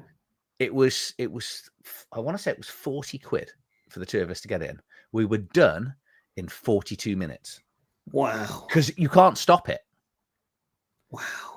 And I was crazy. Like, this is a scam. Wow. So it's almost like being a politician. A little bit, yeah. I think when people come over here, we have a couple of really good castles. Yeah. Over here. And people come for those. We have like a decent museum. But like I always love it when people come over and they see one of our cats. So our cats over here don't have tails. Oh. Years of after being bobbed. No, they do. Manx cats don't have tails. Okay. Yeah, but they're quite weird looking because they look like they've got big fat asses. Yeah. Because they don't have a tail. But like, if you just Google a Manx cat, they are quite weird looking. Yeah. My boxer's got a tail, which is weird because I'm used to not seeing boxers. We don't boxes in this country. It's very much other countries. So yeah, when we picked him up, I was like, he's got a tail. Why's he got a tail? I can see why they cut him off because their tails are really powerful. He's an absolute pain in the arse. He's at the right height as well to just whip you right on that, the bit that you don't want to get hit on. So. Oh yes. What's this? The Times of Cars have been here. Originally, the voiceover was done by Magnus Magnusson. He was the man that did Mastermind. Mastermind, yeah. I think it was, yeah. Yeah, we haven't done much role playing tonight, have we? Well, it's because you asked me to review my own book. I'm not going to say my own book's shit. Oh, should we do a thumbs up, thumbs down, or should we just do a review on your book? Oh, it's terrible. It is actually, it's really good. Oh, So, thanks, man. I'd say I was say just a little bit more time on it. Yeah, I mean, obviously, I've had enough time. It's been out for a while now, so it is. There are things that both Charlotte and I would like to change. With so we're gonna get second edition then, or we're gonna get? I don't know. I think we're steering. We're both terrible with this. So we end up getting an idea and seeing if that works first. So the first of all, it was the hardback book, and then like a campaign set, and see how that goes. That's gone quite well, so that's good. But our new thing is trying to make an entire game that fits into a zine. Yeah. And it's sort of like it becomes a bit of an obsession after a while. Yeah, I'm hoping he doesn't put the necrophilia into his game. And the English have a very fondness for. Yeah, so I think the next thing is a bunch of zines. That's what we're going to work on. Yeah, and I've not really spoken to Charlotte. Weirdly, when we did the review, I think it was last week. Charlotte was the last time. 2 weeks ago, but would have been 2 weeks ago. Yeah, when we were doing Ashes Without Number. Yeah, is that what it was called? Yeah. We both kind of we had our games meeting in the pub again, and after very drunkenly shouting at one another. We both came up with the idea that, and it kind of came from that review actually, is like, why do role-playing games get easier the more your character progresses? Surely it should go the other way. Yeah, yeah. And so we kind of thought, well, what if we made a game where your character starts off as, the best they're ever going to be is right after you've rolled it up. And after that, it's all downhill from there. White and brown bread. Actually, Helen didn't answer, did she? No, she didn't. We didn't get an answer out of Helen's white and brown bread. I think it's because she knows we're right. Yeah, because you wouldn't just put two halves together like that. That's crazy. No, what sort of barbaric world would this be? No. I can't believe you don't like brown bread. That's mental to me. Who? No, I like brown bread. Oh, right. I was going to say it's the best bread. I like it in toast. Well, here's the thing, right? So I use my bread for multiple purposes. So I love cheese on toast with brown bread. Yeah. But I much prefer eggy bread with white bread. Yeah. Oh, see, I don't like cheese. I don't eat cheese, but I'll eat pizza. Well, I don't anymore, but I used to eat pizza. Wow. But I have to eat pizza with lots and lots of toppings. I can't eat a margarita pizza because it tastes too cheesy. But if I fill it with meat, I'm fine. So, yeah, she's saying 50-50. It's all put together. So, yeah. We have, between us, accidentally come up with an amazing business idea. So, well, if the whole role-playing game thing doesn't work out. Yeah. If your YouTube channel completely fails, then you could set up a business selling bread just to yourself. Because you don't think anyone else would buy it. Just honestly, right? Next time you make, I know you're off the bread, but when you're back on the bread, just get yourself a slice of white and a slice of brown. Oh, it's heaven. It's but you're not going to want them in the loaf next to each other. Yeah, you will. It's fine. It's not going to rub off on one another. But it will. It will. It'll start to smell. The brown and white bread smells. Do you know the weirdest thing? I just suddenly thought of something. Did you ever play Star Wars Unlimited? I don't think I did. I am aware of it. Yeah. So that's my other channel. That was a Star Wars Unlimited channel, which blew up far quicker than this channel did, which is why I've sort of converted it back to this now because we don't play it. But I watched a video and the first set came out and I can't remember what it was called, and then the second, and someone went, "Do you know what? These cards taste different." And I was like, "They taste different? How? How do you even find these things out?" And he was right. They did. I actually ended up doing a video tasting cards because I was like, do you know what? If somebody did a video of tasting all the different, like, you know how you got I quite often get these YouTube shorts that pop up of people opening magic cards, but really old sets. I'd love to watch a series of videos where people have paid a fortune for these old booster sets and they just taste each one. And they go, Peanut butter. Yeah. Good vintage, 97. Brown bread. Oh, I wonder if you could work out which set of cards they are from Just by the taste. Yeah. Oh, I bet you could actually. You'd have to taste a lot of cards, but I think you could probably discern it after a while. You know, when you see people, or you'd be dead from all the poisonous inks in there. Yeah, but you know, when you see people that go on the Guinness Book of Records and they do really shit Guinness Book of Records. They go, oh, what would you? Oh, I managed to juggle the most amount of balloons for a day, or something like that. That is something I'd want to see. Someone that could name a set of cards by tasting.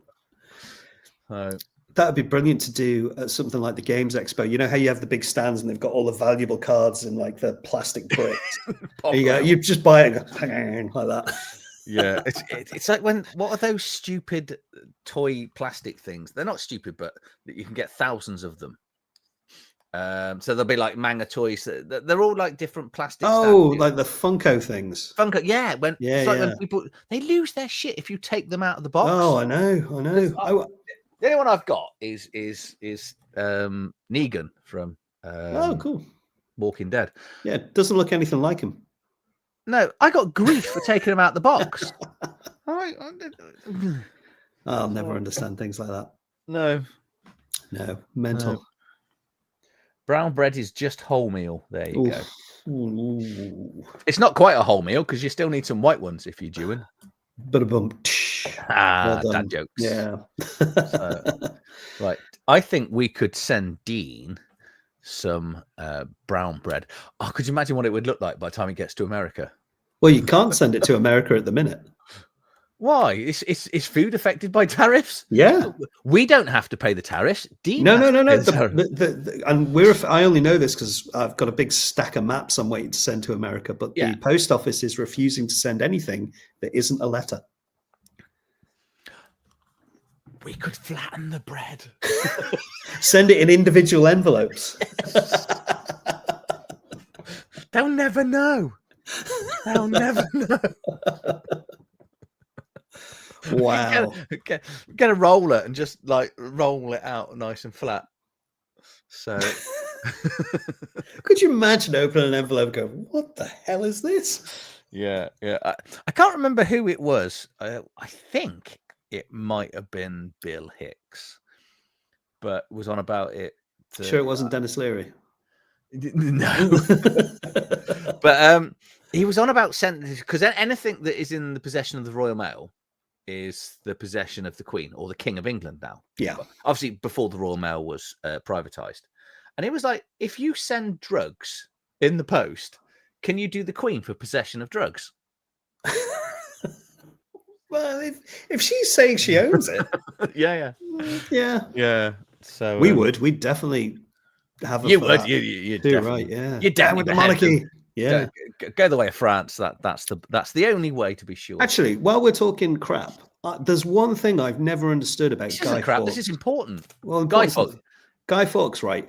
Yeah. I always thought, living over here, and we're quite anti-monarchy over here. Yeah. We were celebrating the fact that he almost succeeded. Is that what you celebrate in the UK?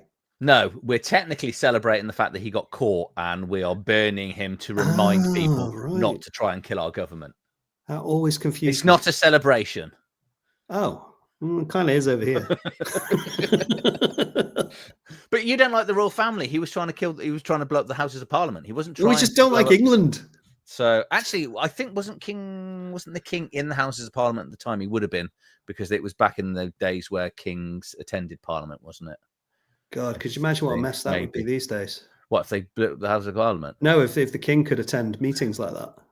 Yeah. But America got it right, because when their Congress and stuff blew up, they had Jack Bauer take over. So that really confused me as a TV series, because I just kept thinking he was actually Jack Bauer when things went wrong, and all he was doing was sending other people out to do his stuff, because he wasn't Jack Bauer. Yeah, classic management. That. Yeah. That was a really designated survivor, wasn't it? Oh, that's right. Yeah, because I remember seeing that advertised and thought, oh, is this another series of 24? Yeah, you're right. It was very confusing, that one. I think it had a very similar kind of cinematography and tone to it as well. So yeah, very much felt that way. Absolutely good TV. This is. I watched. Have you watched Mr. In Between yet?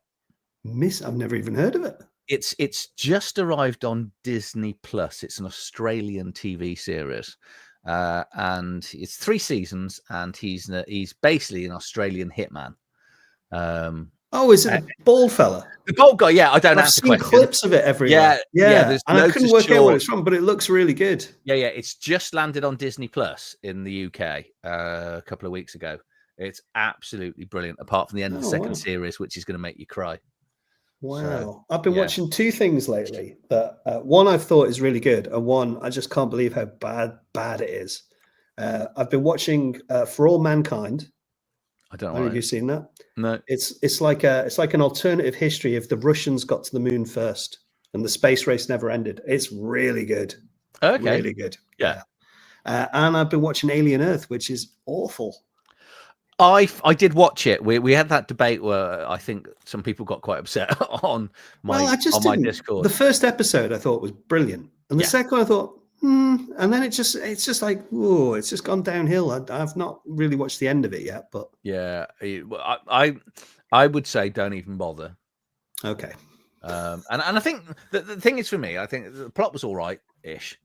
There's a lot of repetition, but I quite like the world building in it. That was quite interesting. Yeah, it was good. It just didn't feel like an Alien thing. I mean, the start of it was when they're on the ship and everything, and and even some of the stuff on the Earth. But when they started making it more about these kind of kids in adult android bodies things, it was sort of moved away from what I thought Alien was about. I think it was a bit odd.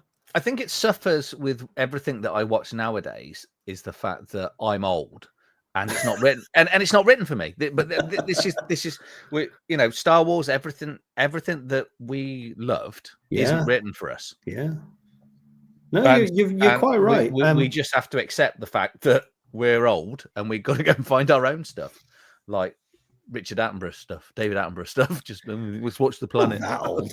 No. But do you know what I mean? I do know what you mean. Yeah. You see all these old people our age YouTubers moaning about Star Wars is this. Oh God, yeah. And it's like, they're kids movies. That's the thing. Yeah. I think that's the thing that everyone forgets. They are kids movies. Yeah. I think it's sad that kids don't watch them, but I don't think kids really watch movies. My children, I've got more children than live on the Isle of Man. And all of my children don't consume movies. It's weird, isn't it? So they watch series, shorts, and YouTube. That's it. So when I was a lecturer, one of the things I used to teach kind of students studying film, and it got really bad. The last couple of years I was there, I'd say, right, one of them was writing an essay about how accurate does the statement based on a true event have to be? And I said, watch Braveheart, because that's a brilliant film, but it is not very historically accurate at all. And, I said, just do that for homework. It'll be fine. Yeah. He couldn't get through 20 minutes. Yeah, it's not surprising. And I kept trying to say, watch a film. And it's like, you want to make films for a living, but you can't watch them. Oh, yeah, it's bizarre. Yeah. My favorite Braveheart joke. Do you know the comedian Stuart Lee? Yeah. Did you see when he did the Braveheart sketch in Edinburgh? No. He went, any of you here, fans of Braveheart? Yeah, fans of William Wallace? And he went, massive paedophile, isn't he? And they went, well, when he impregnated that princess, she was only 5 in real life. He sort of built it up. Do you believe everything that went on? He went, no, she's only 5. It is. It's a great film, but it's just so not right. But yeah. But there was I started doing it makes me sound really bad. I used to do experiments on my students a little bit. That's really bad. Not things like that. And they were all over 18. But I used to do this thing because they'd always say, June, didn't have time to do the work you set us. And I went, show me your phone. I used to always get them to show me their phone and look at their screen time. And then we'd start to do a thing every week where we'd look at how much time they'd spent on their phone. And the average kind of 18-year-old, how many hours, I'll say 5 years ago, how many hours a week do you think their phone screen was active? How many hours are in a week? Lots. So 120, 130 hours in a week, somewhere around there. You'd think it would be less than 20. Right. On average, 5 years ago, it was 60. Wow. Right. That's 2 years ago, when I finished teaching, My last year doing it, the average was 90. Right, and bearing in mind that however many they're going to be asleep for a third of that, aren't they? Well, apparently. But yeah, so some of them, and what was weird was when I first started doing this experiment, they were quite shocked. They were like, "Oh, right, I've got to get it down." But then the last kind of group I did it with, they were like crack addicts. They were like, "Well, I don't see this as a problem. How is this a problem?" It's like, oh, okay. Yeah. So yeah. We're all bad for it as parents, though, as well, aren't we? But well, I don't get it in school. Our kids are allowed their phones in school. Me, really? Well, they're not meant to touch them, but just ban them in the school. Full stop.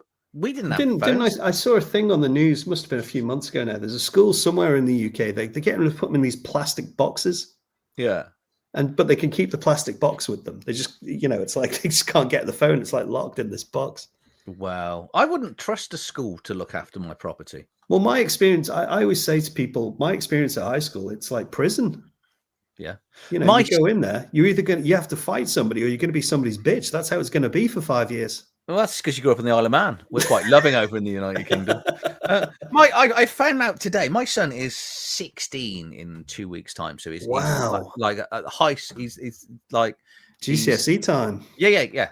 So we got a text message today from the school basically saying, your son's not here. Where is he? And we're like, well, he should be in school. That's where we're aware that he is. So we then rang the school, and then obviously they finally went, he is here. But what had happened is he went to the toilet when they were lining up to go into the school. Queuing up to go into a fucking school at 15? That's disgusting. Hold on, why do you have to queue up to go into a school? Like you did at primary school. You used to queue up before you went into the school, like little kids. I think so. And they'd count you into the classroom. Yeah. They've started doing that at a high school. Absolutely. That's me sending another email to the school. That's crazy. It's disgusting. Oh, man. No wonder they come out of high school and they're useless. I get it now. I've got 5 kids. I don't really know how old they are. And their ages change every year. They make it complicated. But I bet you know the ages of all the longtails in your garden, don't you? Because they all... I think there may be only a few, but someone has pointed out the problem is if I keep feeding them, they're not going to. You're going to get more. So no. We are going to get more. So yeah, and eventually we won't have the dogs either. So yeah, and then you'll have house guests. Yeah. So that's the stage where I'm just going to let them live in the house. I think it's one way to get your kids to move out. Yeah, true. Wow. That is true. Oh, well, that's our review for Quintessence. Yeah, it turns out it's quite good. I hope you enjoyed it. It goes a bit sideways, doesn't it, when Pookie and Rob aren't here? Pookie's pretty good for like keeping us on track. Yeah, definitely. Pookie's fault. Yeah, but he'll be back next time. Yeah. We're all back next Wednesday playing That's right. Dark Forest, which is available on Kickstarter now. I'm live back tomorrow night with Dean, recovering his book. It's not a review. We'll be talking about, I've forgotten what it's bloody called now. There Be Monsters, I think it is. Orcs. It's a Shadow Dark game, a bit like your goblins. For once I got there first. You get to play, but orcs are bigger, aren't they? So true. You get to play orcs and do orky bad stuff, I think. I should get the full book later tonight. We Be Monsters Orcs, which basically means we're going to see We Be Monsters trolls, We Be Monsters members of the British Parliament, whatever. We Be Monsters white and brown bread. Whoa! They're clearly that's a protagonist role. That one definitely. So We Be Monsters rolls, because they are the natural enemy of bread, aren't they? A roll. Wow. And then Friday night we're live playing. Again, I should have written this down. I've had too much fun. Not that it's not fun when Pookie and Rob are here. That sounds really bad. They're not going to come back. They won't. What am I doing Friday night? Oh, You it's playing Atomic something? It's Atomic Oh, Shadow. Atomic Shadows. Yeah. Post-apocalyptic Shadow Dark. We're actually seeing some of the characters because this is the only version of Shadow Dark I've seen that uses exploding dice, and all dice explode. So when you're rolling for attacking, when you're rolling random encounters, when you're rolling hit points, they explode. Holy crap! One of the characters. Did the GM's dice do the same? Yeah. They do exactly the same. So one of the PCs that the pre-gens have rolled up has got 15 hit points as a level 1 character because the dice exploded. Wow. So yeah, it's so I'm looking forward to that. That sounds like an. I really like Shadow Dark. I'll be honest with you, I do genuinely really like it. But yeah, the exploding dice does add something else to it, though, doesn't it? It does. It's because what Ralph's really done cleverly with it is he's changed the weapons. So there's a load of weapons that do like a D10, and there's a load of weapons do 2 or 3 D4s. Or you're more likely to explode a D4. More likely to explode. Exactly. Yeah. So there's a chance they're going to do a little bit of damage, but there's an equal chance they're going to do an absolute ton of damage. That's good. So do you go with something that can guarantee to do 12 by rolling a D12, or do you take 3D4? Oh, 3D4 every time. Yeah. Every time. Yeah, Agent of Chaos, definitely. Yeah. So that's cool. Cool. But, everyone, thank you for your comments. I know it's been a slightly different one tonight. Yeah, it's been a weird one. Next time we should do this drinking beer, I think. Oh, yes. Oh, well, it would get messy, I think. Yeah. Well, just, your Sunday video, is your talking point going to be white or brown bread? No, not this week. This week it is actually my top hex crawls for Shadow Dark. So cool. And I'm really stressing this one because I've ran the list a few times, and every time I've ran it, it's changing a bit. And then I've recently reviewed something else, and I'm like, okay. But yeah, I pretty much know what the top ones are going to be. It's just that final order. But what I tend to use is I use a website called PubMeeple. Oh yeah. And then you just throw all the information in, and then it plays them off. So it's tough though, isn't it? I legitimately tried to do my top 10 role-playing games of all time. Yeah. And in the end, I didn't publish the video. I gave it to my Patreons in the end. Because I just couldn't make my mind up. And I was trying to think, well, what criteria am I basing this on? Am I basing it on the system, my nostalgia, my feeling for the game? My only rule was I had to have played the game. Was it the layout of the book? I just couldn't. I just wasn't happy with it. Yeah, but that's where PubMeeple comes in really well, because what it does is, let's say you've got, I think in my hex crawl, there's something like 35 zines that are in there that I'm looking at. And so what it does is it will throw up something like 150 questions. So it will just put up one against another, and then you have to decide which is your favorite out of those two. And then it will just change, and it just keeps adding more in, and then it will drop out the first one, and it just keeps coming backwards and forwards. And then it just goes, here's your top 10. Well, your top 35. And it just takes all the pressure off. Because like you say, you try and work it out yourself, and you can't. It's really difficult. Yeah. And then I'll just go with that final list. But I started messing around, and then I found another one that I'd done that I was like, yeah, that's definitely in the top 10. So just when you think you kind of got it. That's when you have to go for honorable mentions and things like that. Yeah. So what I'd like to do is, out of the 35 I'm looking at, I like to get it to about 15 that will then go into PubMeeple. Because if I put all 35 in, it might be 250, 300 questions. Where if I can get it to like definitely the top 15, it's only something like 35. So it doesn't take as long to work it out. Because I tried doing it with my album collection years ago, and it was something like 600 questions. Wow. And I got about 20 minutes in, and I was just like, I don't care. It's that one. I just want to get to the end now. And the whole top 10 meant nothing. I couldn't do that with my music collection. I love them all for different reasons. That's the problem. I wanted to sell a load. Oh, I see. So basically what I wanted to do is get to a top 50 and then sell everything that wasn't in that. It was a sensible way of decluttering the house, because my wife never throws anything out. Oh no. I'm quite strict on my space. It's like these are all the games I now own. I've got nothing in the loft, and everything here is games I plan to run at some stage. If I plan to play it, it can be sold. Right. Because I don't want it to exceed this space. I don't want that big, massive collection. You know, I don't need it. So, and it's actually nice cycling money. Mm.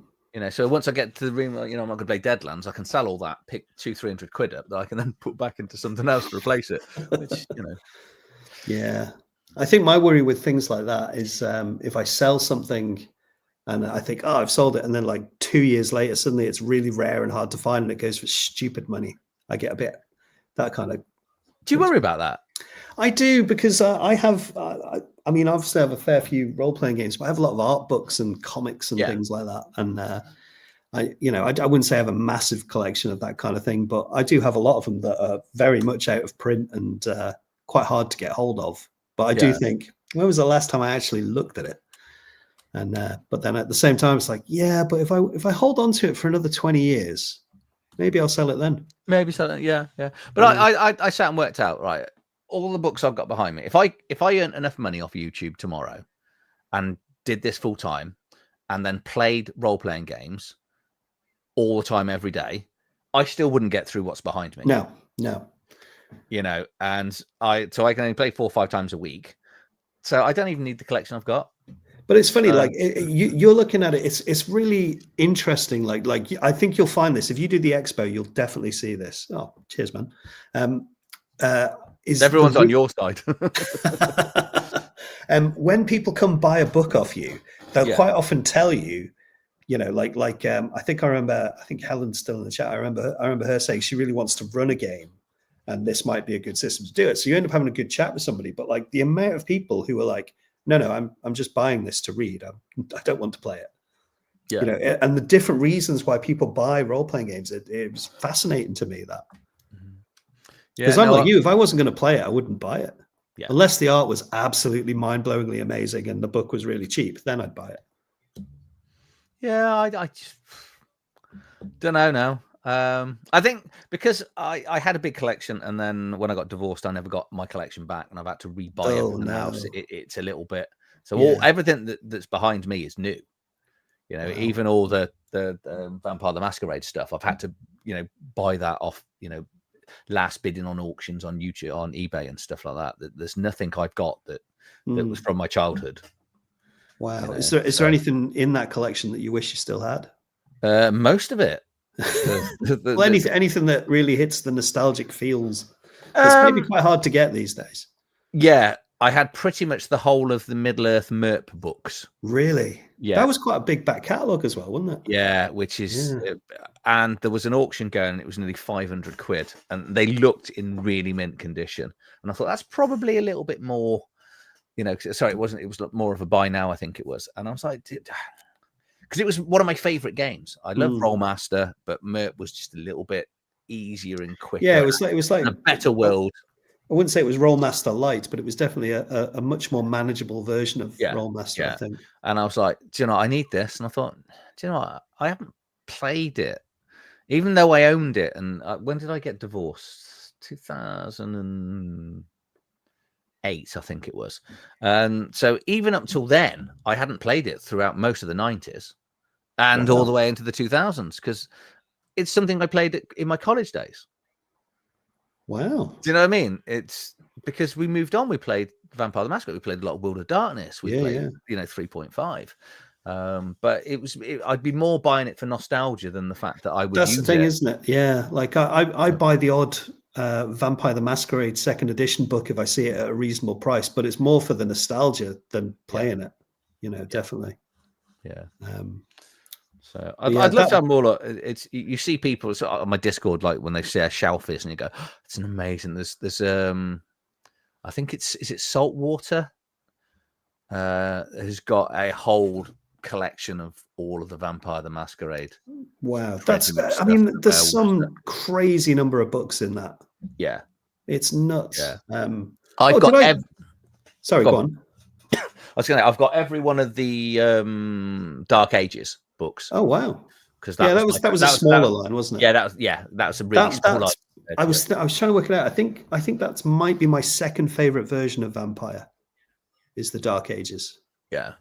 I mean, I think second edition is my favorite. But did I see that you've given fifth edition another look? I've bought them because they're on Humble Bundle. Yeah.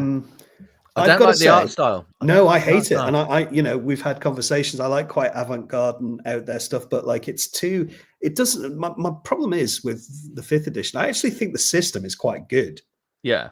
In fifth edition, but the setting, they've kind of taken all the attitude. They've taken the teeth away from it, really. Well, yeah, you know, you look at it. It's awful. You had Tim Bradstreet doing the art. Those are that fantastic. Yeah, fantastic absolutely stuff.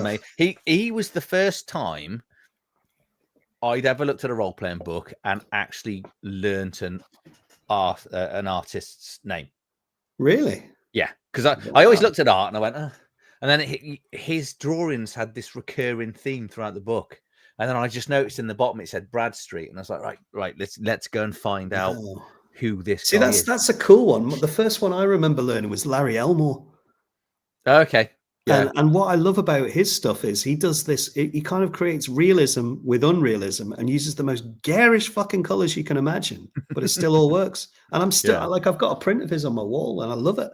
Yeah. But I just could never get my head around how he managed all those colors, and they're brilliant. But yeah, just the World of Darkness kind of stable of artists in general, all through that second edition period, is phenomenal. You know, they're I can't think, it's Fabian. I can't think what his last name is now, but he did all the character. You know, when you get to the clans in the second edition book, and you've got those kind of quite stylized figures. Yeah, he did all them. He did a lot of stuff for Werewolf. I always thought his stuff was quite good.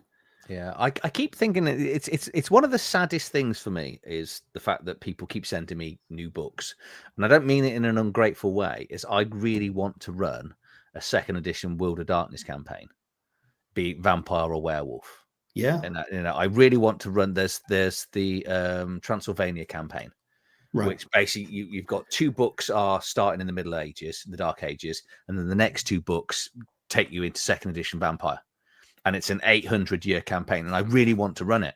But the problem is, I keep getting cult of new. People keep sending me new stuff. I keep buying new stuff to not go back and do it. I don't even know if I'd get enough players. Well, you know, you're going to get players for it. I think if I Well, I think we're about to start a round the table kind of game of Vampire: The Dark Ages in the coming weeks, which I'm quite excited about because I don't have to run. I get to play it. I don't have to run it. It's great. Oh, I'm so jealous now.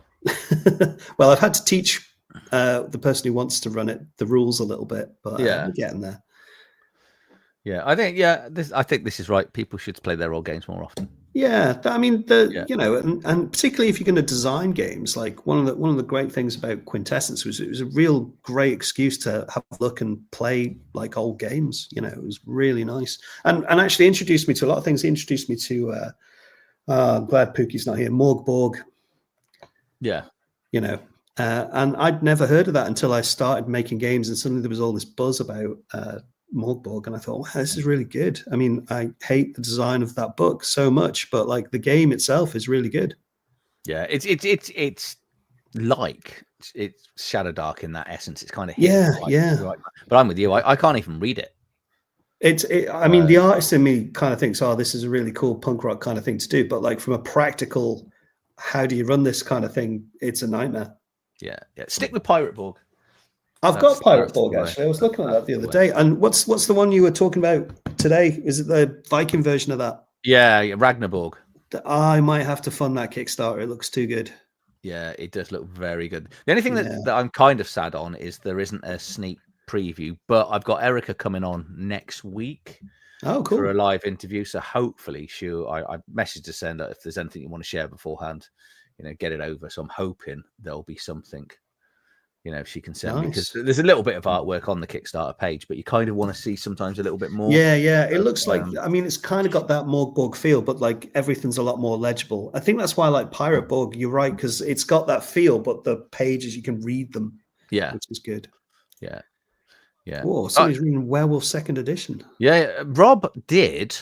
I'm sure he did a sort of like a 25-year campaign with his wife. I think I remember him saying his something wife's like got a that, yeah. tattoo of her character on his legs. She played a Children of Gaia or something bizarre, because I was Get a Fenris all the way in Werewolf. Do you know what? The one time I played. I know I've played Werewolf twice. I think I was. Is it Fianna or Fianna? Fianna, the Yeah. Irish clan. Yeah, I was that one first, right. and then my second character was a Get a Fenris because I liked the Norse thing. But they're Yeah. not in the new edition, are they? They're the bad guys in the new edition. They're What? hidden. They're hidden at the back. I mean, I know there was some pretty bad connotations with them, but like, oh, I don't know.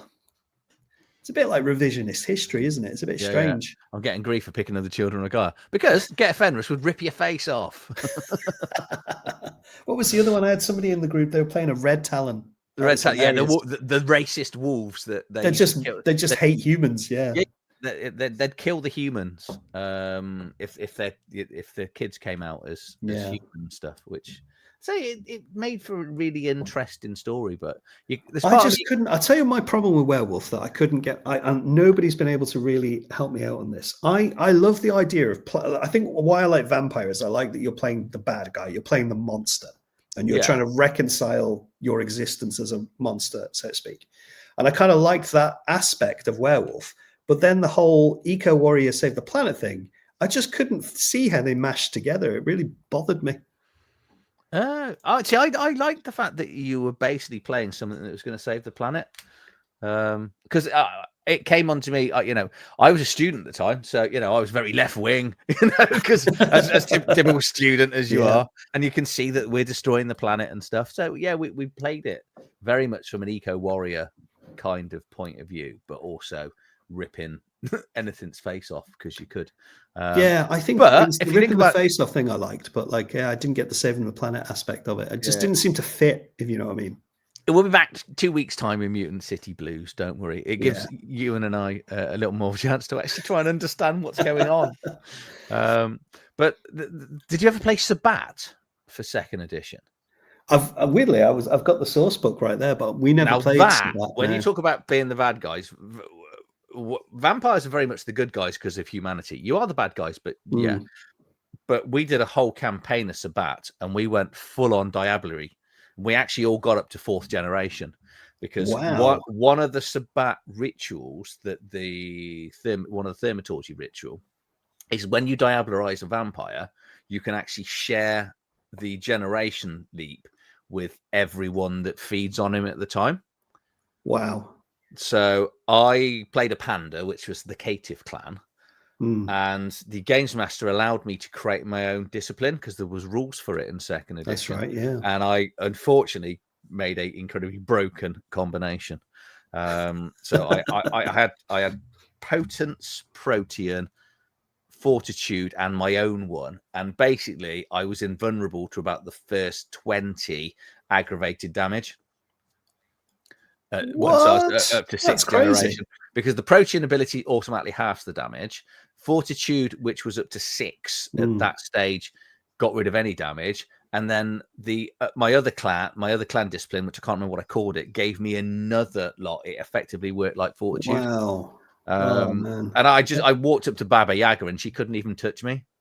And we just sort of like grabbed her, snapped her. We all dabbed, and it was just from there. We all had a great laugh, but I can't imagine running that as a games master now. It's those sort of games you have to be I think you have to be a certain age and certain mindset. Yeah, no, we never got as far as Time of Judgment because I did play. I don't know if you're going to judge me this. I played a lot of Vampire and I played a lot of Changeling. I really liked Changeling. I think there's not a big fan base for Changeling, but no, we tried it. We didn't get on with it, but it's a weird thing. You kind of have to put yourself in the mindset of like you're on the cusp of adolescence type thing. And we played kind of the Time of Judgment version of that. I think it's the Fall of Arcadia or something. I can't remember what it's called, but that was actually quite good. Whereas I think I've got Gehenna, the Gehenna source book for Vampire, because I was really interested in how that kind of meta plot was going to resolve itself. And I think I was ultimately quite the art in Changeling is it's my favorite designed book of any RPG I've ever looked at. But yeah, Gehenna as a book and the way they tied everything up, I thought was a bit disappointing. I liked that they gave you multiple possible ways to end your campaign, but like none of them really kind of grabbed me, to be honest. I can't see it. I'm sure I thought I had it. I don't know. I don't know. This is one of the annoying things that I had. This is quite hard to get hold of, the Werewolf Dark Ages book. Oh, right. And as in, like, it's a pretty mint copy as well. And I think it was about 20 quid because most of the auctions are like 35. He went, I've drawn in it a little bit. And I thought, I'll just rip it out. A little bit. Every fucking page, he's underlined fucking streams of it. Oh, what? Every Savage page. does that. Actually, I know what's that. Charlotte does that all the time, and it drives me mental. But there's just too much to rip it all out. I just can't cope. I've had to read it with it being in there. So, but I've got Wraith. We never got into Mage. Do you know what, Wraith? I have Wraith as well, and it's a game I've always wanted to play, and I'd love to actually see it being played because I love that idea that you've got like a shadow self that's somebody else around the table. I think that's a really interesting. Did you not understand it fully? Because we didn't. I remember broaching it to a group I played with, and they just weren't interested. But I read it myself, and really like the idea of it. I can't help but think that there's no way to play that game without it being very, very depressing. Yeah. You are already dead. So, yeah. Oh man, this has got an original price table, $12.99. Wow. How about that shop doesn't exist? Orc Quest. Orc's Nest. Orc's Nest, yeah. Yeah, it still exists. It's in London. Yeah. Oh, wow. It's a great shop, that. I'm going to take it back and go on. Someone's drawn on this. I bought this in 1999. I bought this from you. It said new. I think we should do that. I think we should find some time and get World of Darkness campaign going. I would love to. I would any chance to play in World of Darkness. I just think, I think particularly that whole second edition period, it is very much of its time. It's got that very 90s feel to it. Yeah. But it's so good. It's so angsty and so raw. I love it. I love it so much. It was actually my plan for my YouTube channel was to just make it based on the World of Darkness. And I did a couple of videos early on and nobody watched any of them. I was like, this is a bit more niche than I thought. So, yeah, I wouldn't have thought World of Darkness would be that niche. No. Mind you, there's a vampire computer game about to come out, isn't it? Is it Bloodlines 2? Is there? Yeah, cool. it's I can't make my mind up about it. If it's I don't play a lot of computer games, but I see the odd one come up. But I looked at that and I thought, oh, okay, I think you've got the idea. Rob's going to run a Wraith game for us. Oh, wow. So we're right. Okay, yeah, definitely. Where is my Wraith? Oh, it's here.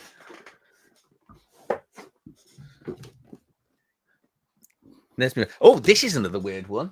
I didn't know this existed. Demon the Fallen. I've got it on my shelf there. It's not very good. No, it's not. I didn't know it existed. I bought it. I'll tell you what, it has got quite actually, I think it was after talking to, I think it might have been Rob when I think it was Rob when I met him and Helen at the Games Expo. I bought Demon, and he sold it to me really well. Like, God is a broken machine. I kind of really like that idea, but I just didn't like the writing style in it, to be honest with you. Yeah, actually, didn't grab me. There aren't enough Fallen Angel games. I love the idea of that. Have you ever played In Nomine? Yes. I did not like that. I didn't like the system. That's what I remember. We were like, this doesn't work very well. But was it Steve Jackson Games who did that one? Don't know. Might have been. If only Pookie was here. Yeah, Pookie could always answer these questions, can't he? He would know. Give you the whole publication history. It's that whole, Lucifer and Archangel Michael just fighting over, God and humanity and stuff. It's such a really interesting part of the Bible. Yeah. And no one seems to make any games on it, or they have done, and no one wants to buy it. I don't know. It just isn't Cult to do with something like that? Ish, yeah. And the first and second editions of Cult were brilliant. And this fourth edition, I actually played it a few weeks ago, and I went, "It's not for me. I don't like the Powered by the Apocalypse system. It's not for me." Okay, yeah. We should do an angelic Shadow Dark world between us. A fallen angels or Fallen Angels, yeah, Fallen Angels and yeah. Demons, Whoa, yeah. I think that'd do quite well actually. We'll do that. Yeah, we'll buy it, and we'll We give away. probably shouldn't have announced it over the internet. It's all right. And no one's going to watch this bit because they're going to get so bored of us talking about white and brown bread. I don't know. A lot of people are adding to the chat. so yeah. No, I hate GURPS with a fiery passion, and I feel comfortable saying that because Pookie's not here because I know he quite likes GURPS, but I hated GURPS so much. Yeah, did not get on with it at all. I don't think I've ever played it. We tried it, and I'm going way back now. It's definitely in the 90s. We tried it because we liked it was a certain appeal to have like a game engine you could do anything with. I kind of thought it was really good, but it was just so clunky and just there. You had some good source books that you could like pillage for ideas, but yeah, I didn't really like the system very much. What was the other? There was another one we tried, and it was quite interesting, but I couldn't get my head around it. It was a TSR thing, Amazing Engine. Have you ever heard of that? Yeah. It's like a really skinny book, but yeah, we tried that, but I couldn't work it out.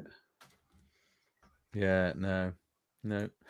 Right. Oh, very good, Helen. Everyone's brown bread. Everyone's brown very bread. Good.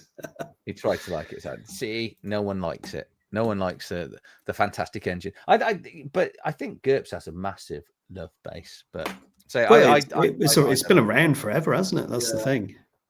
Yeah. That's what I was looking for. It's because it was red. That's why I couldn't find Apocalypse. it. Oh, yeah. The werewolf end of the world. Yeah. So I know I had it and I couldn't see it because I was looking for a black book and I'd forgotten it was because it's like the red border. So I don't read things. I just look for it. No, you're thinking I'm sure I've got it. So, but yeah. Right, mate. Let's call it a night because we're just going to sit here. I don't know. I could talk World of Darkness all night if you wanted. Good, but I need to get my dogs out. Oh, fair enough. And you've got to feed your long tails as well. I do. Yeah. Three knocks, and I'm going to go and read this. I'm going to go and prep for Sod's Shadow Dark. I'm not playing Shadow Dark anymore. I'm only going to play World of Darkness. Yes. The 90s never ended. It didn't. They're going to live forever like us. So we should do an AMA. I don't know what an AMA video is. Yeah, what is an AMA? Is that like AMA? It's not. I don't want to fight you. You'd kick my ass. Listen to I don't know what an AMA is. Answer my. No, that doesn't make sense. No, but be careful. No. Ask me anything. Woo. Well, we should actually do one of these again where we just talk about the World of Darkness for an hour. Yeah. That would be good. I would be very up for that. So no, it's been good actually. Yeah, it's been good, definitely. Right. Cool. Thank you. What? Yeah, we'll do that. We'll say we'll put something in, whether we have Pookie in or whether we don't need Pookie. We'll find. I don't know. Hasn't he made some weird? I know he doesn't like West End Star Wars, but didn't we talk about doing a vampire review? And he was. Yeah, I think I've got it in my head that he was down because obviously we're going to be talking for another 5 hours now. The whole industry. You either went Dungeons and Dragons or World of Darkness in the 90s. Anyone that played Vampire, the D&D people really hated. Oh, really? Gosh, I feel like over here we were quite open-minded. Yeah, there's a documentary on it. We hated Wargamers. That was our mostly thing. Yeah, that was our kind of cut down the middle. Yeah, on Amazon there's a documentary about Vampire the Masquerade. It's really good. Yeah, it's very good. It talks about that because what you had was the nerdy, unwashed D&D players. I'm not, being a bit facetious the way I talk about it, but the Vampire the Masquerade players were basically men in makeup and false teeth and stuff. So not that we did any of the dressing up, but apparently, there was quite a divide. That I can kind of imagine that. Yeah, but we had to go to get any role playing books because the internet didn't exist. We had to drive to Birmingham and go to the Virgin Megastore. That was the only place we could. Wow, they still doing a Virgin Megastore. Yeah. Jeez. So we'd have a day out to Birmingham. If we wanted role playing books, there used to be a massive pub over here called Bushy's, And in a side room there on a Saturday afternoon, this guy used to just open the side room up and he'd have role-playing games in there. It was dodgy as hell. Wow. But like I remember going into this pub when I was about 12 to buy role-playing games. Yeah, like a sex shop. It was it had that kind of feel to it. It was It really had a weird, sex shop front, so and hidden at the back was role-playing books. Yeah, different kind of role-playing. That's the thing. Yeah. Right, mate. Thank you. Thanks for the catch-up. No worries for coming on. No worries at all. Yeah, and all the chats and comments. Yeah, we'll come back and we'll definitely we'll do a. I think we'll do Darkness. Yeah, definitely. So definitely. Cool. No, just really quickly, Helen. If ever you speak to Charlotte, ask Charlotte how I feel about LARP. That's a 3-hour video all by itself. Spoiler: I don't like it. Yeah, I think that's right as well. TSR, was dying by the 90s. Yeah, Will of Darkness took over, and then Magic. So that sounds actually like my 6th form through to college to university. Yeah. Right, for everyone that's watched, thanks for all the comments, and go and eat your brown bread. Yep. With some white bread. With some white bread. Mix it in. Night, guys. Thanks. See you tomorrow. Bye. Bye.